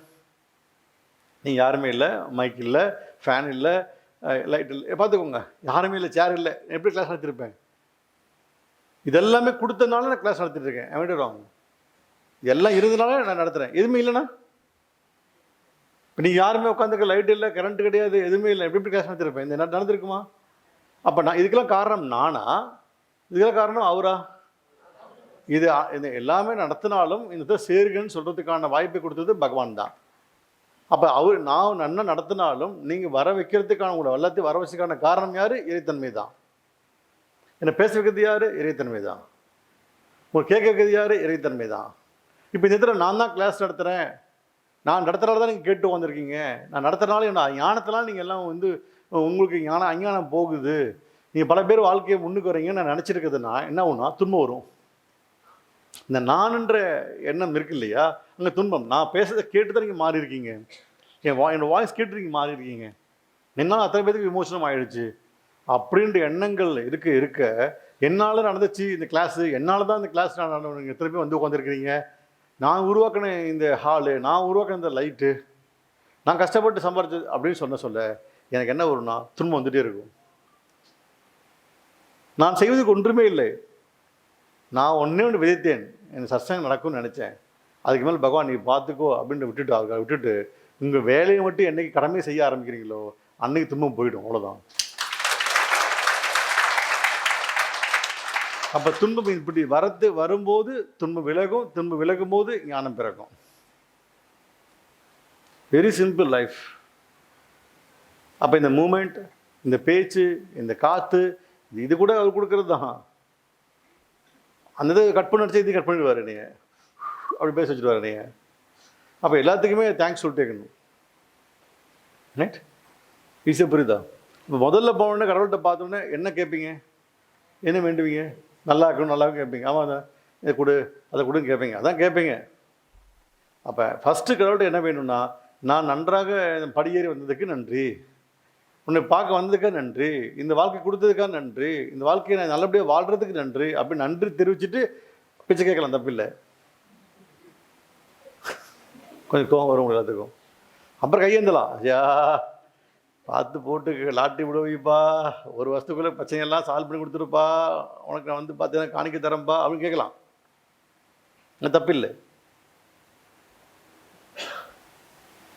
நன்றி தெரிவிக்காமல் கேட்கும்போது அவர் கொடுத்ததுக்கான விஷயத்தை நன்றி தெரிவிக்கலைன்னா, நன்றி நீங்கள் மறந்துட்டீங்க அப்படின்னா அந்த இடத்துக்கு கடவுள் கூட நிற்கவே மாட்டார்.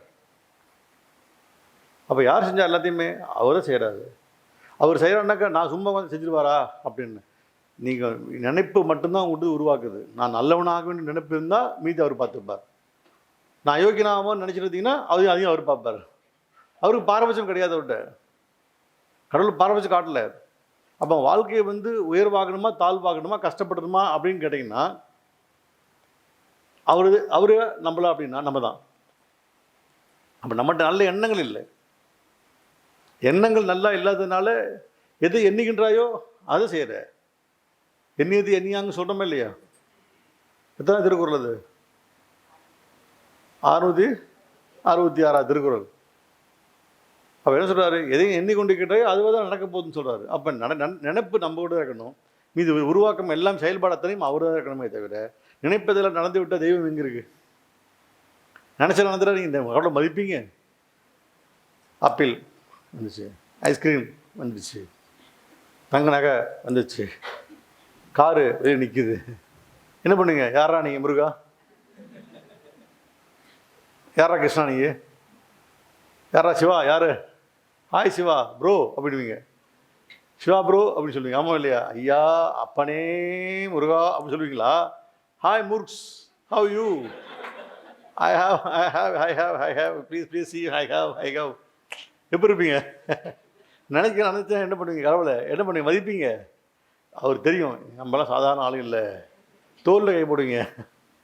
கொஞ்சம் கொடுத்த தோலில் கை போடுனாடி அப்படின்னு சொல்கிற அளவுக்கு தான் அவனுக்கு பிடிச்சி வச்சுருக்காரு. அதனால் பகவான் என்ன பண்ணுறாருன்னா எல்லாத்தையும் கொடுக்குறாரு. இந்த சூழ்நிலையை அமைச்சு கொடுக்குறாரு. அப்போ நான் செய்வதற்கு ஒன்றும் இல்லை, என்னால் இனி ஆகப்போவது ஒன்றும் இல்லை, எல்லாம் அவன் கொடுத்ததுன்னு சொல்லக்கூடிய அந்த நிலை மனதுக்குள்ள மட்டும் பதியாமல் அது எண்ணத்தால் செயலாலும் புத்தியாலும் மாறும் பொழுது, சொல்லாலும் மாறும் பொழுது, அப்பொழுது துன்பங்கள் ஒழிய ஆரம்பிக்கின்றன.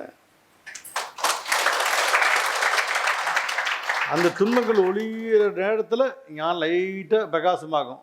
மெதுவாக லைட் எரியும். இங்கே பிளிக் அப்படி எரிய ஆரம்பிக்கும். அது எரிஞ்சதுன்னா இங்கே ஞானம் லைட்டு எரிய ஆரம்பிக்குதுராய் அப்படின்னு சொல்லிட்டு அந்த ஞானம் வந்த உடனே எல்லாம் கிடச்சிருச்சுன்னு சொல்லக்கூடிய திரும்ப நான் தான் ஒரு எண்ணம் உருவாகும். அப்போ திரும்ப போடுவார், மவனே வாடா, திரும்ப கடைசியில் கழிச்சிருக்கி போய் உட்காந்துக்க போ, நான் தான் எனக்கு ஆரம்பம் உட்காந்துக்கோ, திரும்ப வச்சுடுவார். இந்த ஞானம் வரதுக்குள்ளே பல போராட்டம் இருக்குது. அப்போ நம்ம இன்னைக்கு புரிஞ்சுக்கொள்ளுங்க, இந்த உலகத்தில் நம்ம பண்ணுறதுக்கு ஒன்றுமே இல்லை, நான் செய்வதற்கு ஒன்றும் இல்லை, இதெல்லாம் நான் உருவாக்குறேன்னு சொல்லவே சொல்லாதீங்க. நான் பண்ணது, நான் தான் குடும்பத்தை காப்பாற்றினேன் அப்படிலாம் சொல்லாதீங்க. நான் தான் இதெல்லாம் பண்ணேன் அப்படின்னு சொல்லாதீங்க. அந்த இடத்துல அது உருவாக்குன்னா எவனாக இருந்தாலும் உருவாக்கும், எங்க உருவாக்கிடும். ஒரு தாய் வந்து பார்த்தீங்கன்னாக்கா அவன் கணவன் இல்லாமல் இருக்கா, 5 குழந்தைய வச்சு வளர்த்திட்டு இருக்காங்க எங்கள் ஊரில். அவங்க வீட்டுக்காரர் சொன்னது என்னன்னு கேட்டிங்கனாக்கா, அவர் எனக்கு இந்த சொந்த ஊரில் எனக்கு ஒரு பங்களா வேணும்னு போயிட்டார். அவர் போய் செஞ்சிட்டார். அவர் நினைப்பெல்லாம் போயிடுச்சு. ஆனால் அந்த தாயை உழைச்சி பெருசாகி அந்த வீடு கட்டிவிட்டா. அப்போ நினைப்பு யாருது? அவருது. ஆனால் இம்ப்ளிமெண்ட் ஆனது யாரால? அந்த தாயில் ஆயிடுச்சு. அப்போ அவரால் தான் ஆகணும் அவசியம் இல்லை. அந்த நினைப்பு இருந்தாலும் அவர் செய்யலனாலும் அந்த உருவாக்கணும் இருந்தால் அந்த நினைப்புகள் அங்கே ஆகுது. அதனால் நான் இருந்தால் தான் இந்த குடும்பத்தை காப்பாற்றுவேன், நான் இருந்தால் தான் தொழிலை காப்பாற்றுவேன், நான் இருந்தால் தான் இந்த ஸ்தாபனத்தை நிறுவுவேன் அப்படின்றதுக்கு ஒன்றுமே இங்கே இல்லை.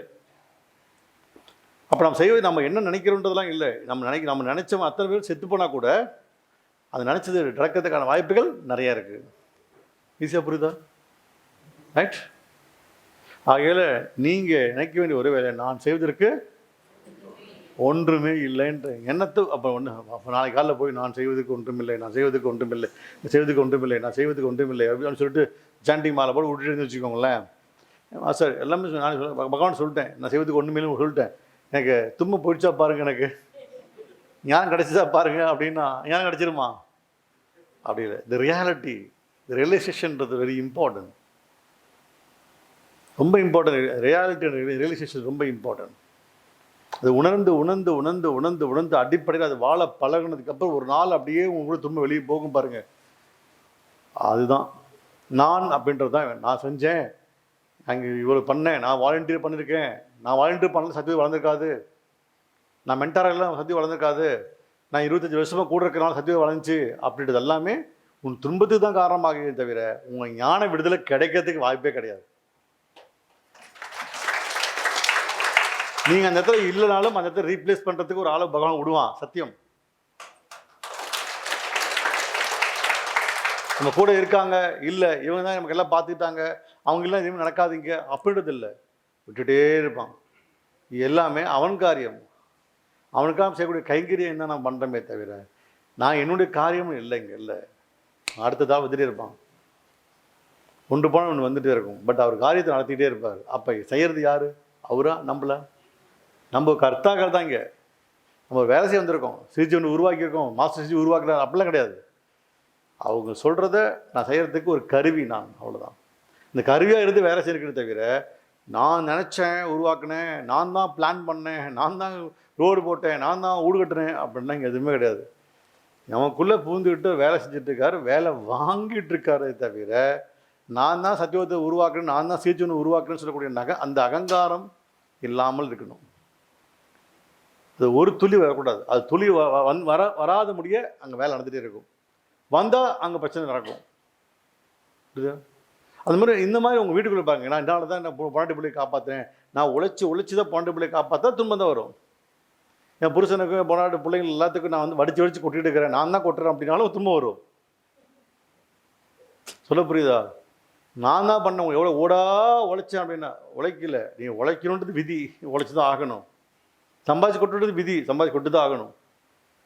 அப்போ அந்த இடத்துல நான் எண்ணங்கள் தயவு செய்து விட்டுடுங்க. அப்போ இன்னும் ஒரே ஒரு வார்த்தை, இனிமேல் இந்த நான் செய்வதற்கு ஒன்றும் இல்லை. இந்த வார்த்தை என்னது? சிம்பிள். ஸ்பிரிச்சுவல்ன்றது வெரி சிம்பிள். நான் செய்வதற்கு ஒன்றும் இல்லை. நான் செய்வதற்கு ஒன்றும் இல்லைன்ற எண்ணம் வந்தாலே அகங்காரம் ஒழிஞ்சு அர்த்தம். அப்போ துன்பம் என்ன வருது? துன்பம் முடியுது. துன்பம் முடிவு என்ன வரும்? அவ்வளோதான். ரைட்? வெளியே தேடுவதனால் கிடைப்பது பேர் மகிழ்ச்சி, சந்தோஷம். உள்ளே தேடுவதனால் கிடைப்பது பேர் ஆனந்தம். அப்போ ஆனந்தம் வேணுமா மகிழ்ச்சி வேணுமா அப்படின்னா மகிழ்ச்சிக்கு பின் துன்பம் உண்டு, ஆனந்தத்துக்கு பின்னாடி துன்பம் கிடையாது. அப்போ வெளியே தேடுவதை நிறுத்திவிட்டு என்று உள்ளே தேட ஆரம்பிக்கின்றாயோ அன்று ஆனந்தம் அடைகின்றாய், பேரானந்தம் அடைகின்றாய். உள்ளே எப்படி தேடுறது அப்படின்னா பண்ணக்கூடிய தவறுகளை திருத்திக்கிட்டே வர்றது பேர் உள்ளே தேடுறது பேர். தப்பு பண்ணிட்டேன், ஒருத்தர் குத்திக்கிட்டேன், ஒருத்தர் இடிச்சிட்டேன், தப்பாக பேசிட்டேன், இதெல்லாம் நீங்கள் வந்து பார்த்தீங்கன்னாக்கா உணர்ந்துகிட்டே வரணும். டெய்லி டே பை டே உணர்ந்துகிட்டே இருக்கணும்.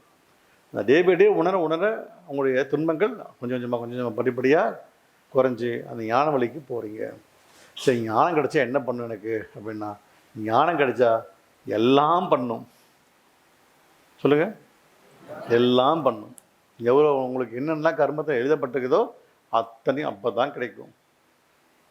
உங்களுக்கு 20,000 கிடைக்கப்பட்ட 20,000 கிடைச்சிடும். 1000 கிலோ தங்க கட்டி கிடைக்கும். இதெல்லாம் கிடைக்கும். இப்போ துன்பத்தில் இருக்கிறதுனால, நான் அகங்காரத்தில் இருக்கிறதுனால நமக்கு எதுவுமே கிடைக்க மாட்டேங்குது. கிடைக்க வேண்டியது அப்போ தத்தளிக்கிறோம். கரண்ட்டு பத்தாத மாதிரி தத்தளிச்சுட்டு இருக்கோம் நம்ம. இப்போ இன்னிலிருந்து என்ன பண்ணணும்? எது நடந்தாலும் ஏற்றுக்கொள்கின்றேன். சொல்லுங்கள். அப்போ எல்லாமே நன்மைக்கு தான், எல்லாமே நன்மைக்கு தான். Okay, bus good. இப்போ இன்றைக்கி இருக்க போதும், இன்னைக்கு கடன் பிரச்சனையாக இருந்துட்டு போகுது, குடும்ப பிரச்சனையாக இருந்துட்டு போகுது, உடல் பிரச்சனையாக இருந்துட்டு போகுது, அவ்வளோதான். குடும்ப பிரச்சனை, கடன் பிரச்சனை, வாழ்க்கை பிரச்சனை அப்படின்னு போயிட்டு இருந்தீங்கன்னா நீங்கள் தான் என்னமோ சிறுதி தர மாதிரி நினச்சிட்டு இருந்தீங்கன்னா உங்கள் பிரச்சனை என்றைக்குமே தீரப்பதில்லை. அப்போ என்ன பண்ணணும்? பிரச்சனை வந்துருச்சு. அப்போ பிரச்சனை வந்தாலே யாருக்கெல்லாம் கஷ்டப்படுறன்னு வார்த்தை வருதோ, யாரெல்லாம் நான் கஷ்டப்படுற துன்பத்தில் இருக்குன்னு சொல்கிறீங்களோ அத்தனை பேத்துக்குள்ளேயும் நான் என்ற அகங்காரம் இருந்து கொண்டிருக்கின்றது. நான் என்ற அகங்காரம் தான் உங்கள் துன்பத்துக்கு காரணம், வேற ஒன்றுமே இல்லையா. புத்தா ஃபர்ஸ்ட் சொன்ன வார்த்தை வந்து நான் என்ற, நான் செய்வதற்கு ஒன்றுமில்லை என்ற எண்ணத்தை புரிந்து கொள்ளும் பொழுது அவனுக்கு கூட துன்பங்கள் குறைகின்றன. அந்த துன்பத்துக்கான காரணங்கள் ஆசை அப்படின்றாரு, ஆசைன்றாரு.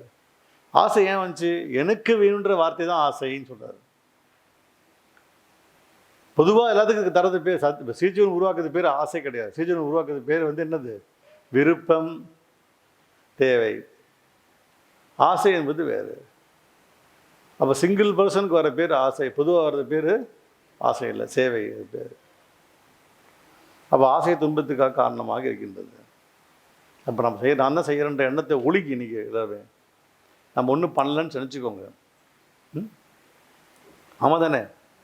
யார் இருந்தாலும் இல்லாட்டாலும் இந்த உலகம் நடக்கும், உங்கள் குடும்பம் நடக்கும். இந்த ஒரு பாயிண்ட் பிடிச்சிட்டிங்கன்னா நம்ம ஒன்றும் இல்லைடா போடா போயிடுவீங்க. யார் இருந்தாலும் இல்லாட்டாலும் உங்கள் குடும்பமும் ஓடும், எல்லாரும் ஓடுவாங்க, உலகமும் ஓடும். நான் தான் இந்த குடும்பத்தை நடத்துகிறேன், நான் தான் எல்லாத்துக்கும் காரணன்றத ஒரு எண்ணத்தை ஃபஸ்ட்டு விட்டு பார்த்தீங்கனாலே உங்கள் வாழ்க்கை சூப்பராக இருக்கும். இதை புரிஞ்சுக்கணும், அவ்வளோதான். ஈஸியாக புரிஞ்சுக்க தானே இது. எப்படி விடலாம்? விட முடியாது. ஸோ தியானம் தான் பண்ணணும். அதுக்கும் தியானம் தான். எல்லாத்துக்கும் கீ எங்கே இருக்குது? தியானம் தான். ஸோ மெடிடேஷன் பண்ணும்போது ஆட்டோமேட்டிக்காக பிரச்சனைகள் சால்வ் ஆகும். ரைட்டா? தியானம் பண்ணலாமா? 9 மினிட்ஸ் போடுறியம்மா? யாரெல்லாம் பிராண தியானம் பண்ணுறீங்க கை தூக்குங்க பார்க்கலாம். தேங்க்யூ. யாரெல்லாம் பண்ணதில்லை தியானமே பண்ணுறதில்லை 1 2 3 4 5 6 7 8 ஓகே சூப்பர் தேங்க்யூ. சொல்லித்தர பண்ணுங்க. இத்தனை பேர் தியானம் பண்ணுறீங்க. ஒரு ட்ரிப் பண்ணவங்க கை தூக்கிருக்காங்க. இப்போ கேட்குறேன், டெய்லி பண்ணுறவங்க கை தூக்குங்க. ஓ, எப்பயாவது ட்ரிப் பண்ணுறவங்க கை தூக்குங்க. அதுவும் இருக்காங்க. ரைட். எப்பயாவது பண்ணுறவங்க இருக்காங்க, டெய்லி பண்ணுறவங்க இருக்காங்க. என்ன பண்ணும்? டெய்லி பண்ணுங்க. புரிஞ்சுட்டீங்க? டெய்லி பண்ணுங்க. உங்கள் வாழ்க்கையில் உங்களுக்காக 20 நிமிஷம் ஒதுக்குறீங்கன்னா உங்கள் வாழ்க்கை சுலபமாக இருக்குன்னு நான் சொல்கிறேன். கஷ்டப்படும் போது 20 மணி நேரம் ஒதுக்கணும், பரவாயில்லையா? கஷ்டத்தை கொடுத்துட்டேன்னா 20 மணி நேரம் எதையா பண்ணலாமான்னு பித்தம் தெரியறதுக்கு பித்து பிடிச்சி அலைவீங்க. நான் சொல்கிறது, நல்லா இருக்கும்போது 20 மினிட்ஸ் உங்களுக்காக ஒதுக்கிட்டீங்கன்னு வச்சுக்கோங்க, வாழ்நாள் போது கஷ்டப்படாமல் வாழ்ந்துட்டு போயிடலாம்.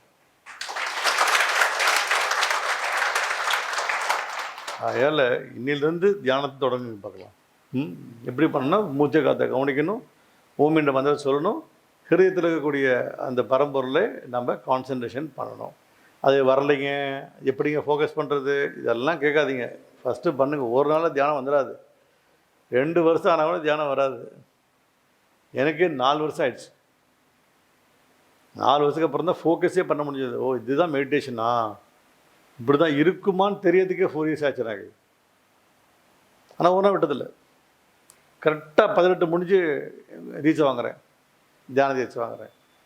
18லேருந்து இன்றைக்கி முடிய ஒரு நாள் வேணால் பண்ணிருக்கேன். ஒரு நாள் விட்டதில்லை.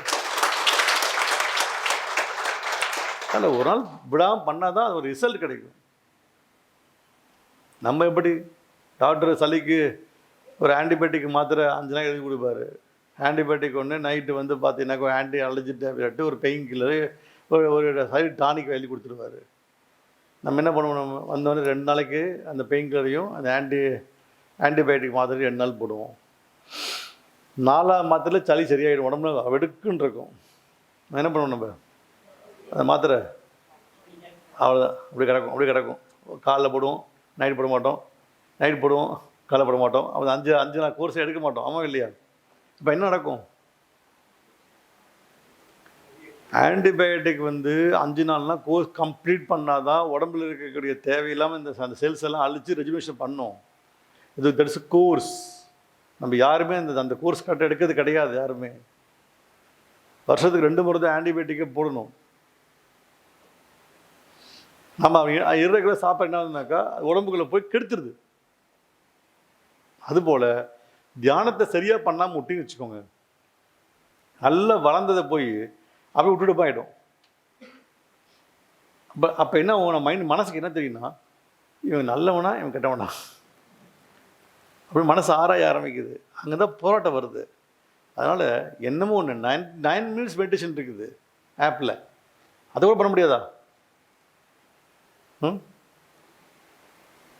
ஒருத்தர் கேட்டார், மாஸ்டர் டைமே இல்லையே என்ன பண்ணுறது அப்படின்னாரு. டைமே இல்லையா? பாத்ரூம் போவியா இல்லையா? போவேன். எவ்வளோ வந்துருப்ப? 10 நிமிஷம் ஆகணும். அங்கேயே பண்ணி தொலைச்சிட்டு போ. என்ன பண்ணுறது? அவனுக்கு தான் டைமே இல்லைன்றானே. 2 வேலையும் செஞ்சு தொலை. கேட்டு தானே? அவனுக்கு பண்ண வைக்கிறதுக்கு எதெல்லாம் பண்ண வைக்க நான் பண்ண வைக்க பாருங்க. சி அதெல்லாம் தேவையில்லை. அப்போ ஒழுங்காக பண்ணு போய்.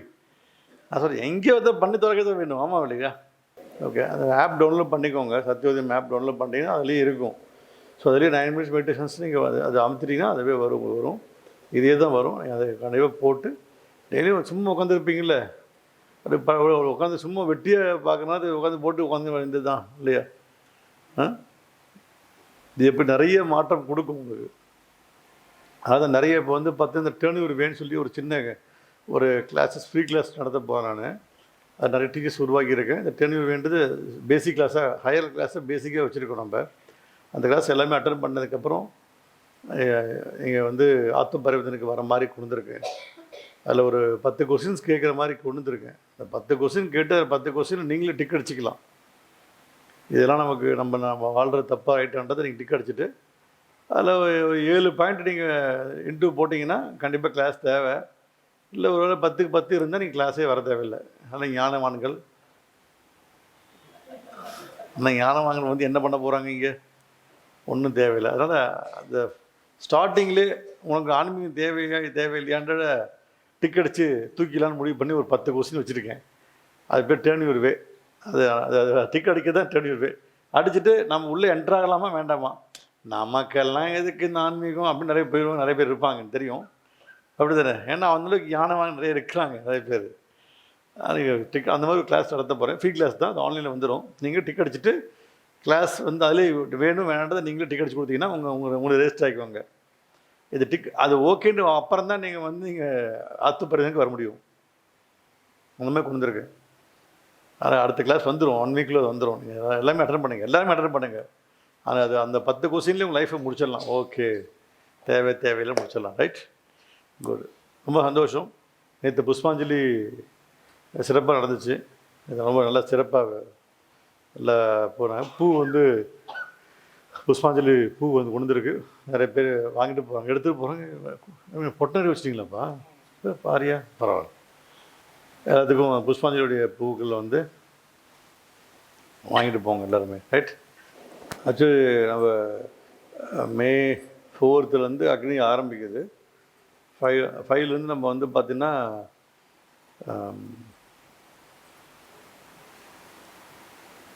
விரஜ தீர்த்தன் பேர். விரஜ தீர்த்தன் பேர். லாஸ்ட் டைம் சொன்னேன், ஃபாஸ்ட்டாக சொல்லிட்டு போனேன். விரஜ தீர்த்தன்றது விரஜா நதி அப்படின்றது நம்ம ஆன்மா மேலே போகும்போது அந்த நதியில் முங்கிட்டு தான் போகுன்றது நம்முடைய ஐதீகங்கள். அது சாலை கிராமத்தை எங்கே நிறைய இருக்குதோ, ஒன்றுக்கு வேறுபட்ட சாலை கிராமங்கள் எங்கே இருக்குதோ அந்த தீர்த்தத்தின் பேர் விரஜ தீர்த்தன் பேர். அதுக்கு வந்து பார்த்தீங்கன்னா சகசர சாலை கிராமம் இருந்தால் மட்டும்தான் அது விரஜ தீர்த்தமாக மாறும். 1000 சாலை கிராமம் எங்கே இருக்குதோ அங்கே தான் விரஜ தீர்த்தம். வீட்டில் 1 சீட்லாம் பண்ண முடியாது. நீங்கள் நினச்சிட்டீங்க ஓகே வீட்டில் 2 சாலை கிராமம் இருக்குது, தண்ணிக்குள்ளே போட்டு டெய்லி குடிச்சிக்கலாம்டா அப்படின்னு நினச்சிட்டீங்க. அப்படி இல்லை. 1000 சகசர சாலை கிராமம் எங்கே இருக்குதோ அங்கே தான் விரஜ தீர்த்தம் உருவாகும். அதனால தான் தமிழ்நாட்டில் வந்து ஸ்ரீரங்கத்தில் கொடுக்குறாங்க. ஸ்ரீரங்கம் தவிர எங்கேயுமே இல்லை. தண்ணி பிடிங்கி கொடுத்துருது. அந்த பக்கம் தண்ணி அவங்க எடுத்து ஊற்றிடுறாங்க, கிணத்த ஊற்றிக்கிறாங்க. இங்கே மட்டும் தண்ணி பிடிக்கிட்டு நம்மளை குளிக்க வைக்கிறாங்க. ஸ்ரீரங்கத்தில் மட்டும்தான் நைட்டு மட்டும் 10 மணிக்கு மேலே கோயில் சாத்தினா குளிக்க வைப்பாங்க. அது இப்போல்லாம் ரொம்ப ஸ்ட்ரிக்ட் ஆகிட்டாங்க. இப்போ அதனால தான் வந்து பார்த்தீங்கன்னா அது வந்து ஒரு நாள் குளிக்கக்கூடாது, அஸ்தமன குளியல் பண்ணக்கூடாது. இப்போ எப்போ அஸ்தமன குளியல் பண்ணீங்களோ அப்போ உதய குளியல் பண்ணணும். அது பேர் அஸ்தமன உதய குளியல்னு பேர். 2 குளியல் இருக்குது. அப்போ நமக்கு வந்து எண்ணற்ற பாவங்கள் நம்ம நிறைய பண்ணியிருப்போம்.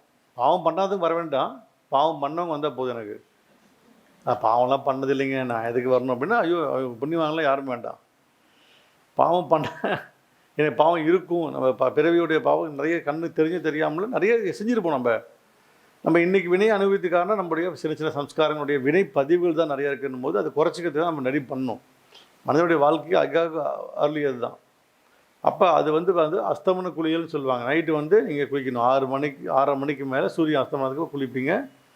குளிச்சுட்டு திரும்ப காலைல எழுந்து பரிகரமா முடிச்சுட்டு அகைன் நீங்கள் சூரிய உதயம் ஆனோடனே 7 மணிக்கு திரும்ப குளிச்சுட்டு வீட்டுக்கு வந்துடலாம். அவ்வளோதான். இதுதான். அப்போ அது பேர் இது வந்து பண்டைய காலத்தில் இருந்தது. அஸ்தமன உதய குளியல்னு பேர். அது பேர் உதய அஸ்தமன்னு பேர். உதய அஸ்தமம் குளியல்னு பேர். நம்ம என்னென்னா மாற்றிருக்கோம். நம்ம ஆக்சுவலி காலையில் குளிச்சுட்டு நைட்டு குளிக்கிற மாதிரி இருக்கும். பட் நீங்கள் ஸ்டே கஷ்டமாக இருக்கும். அதெல்லாம் அஸ்தமன குளியல்னு போட்டு உதய குளியலாம் மாற்றிருக்கோம். தேங்க்யூ. சத்தியோதயம் நல்லதே நடக்கும்.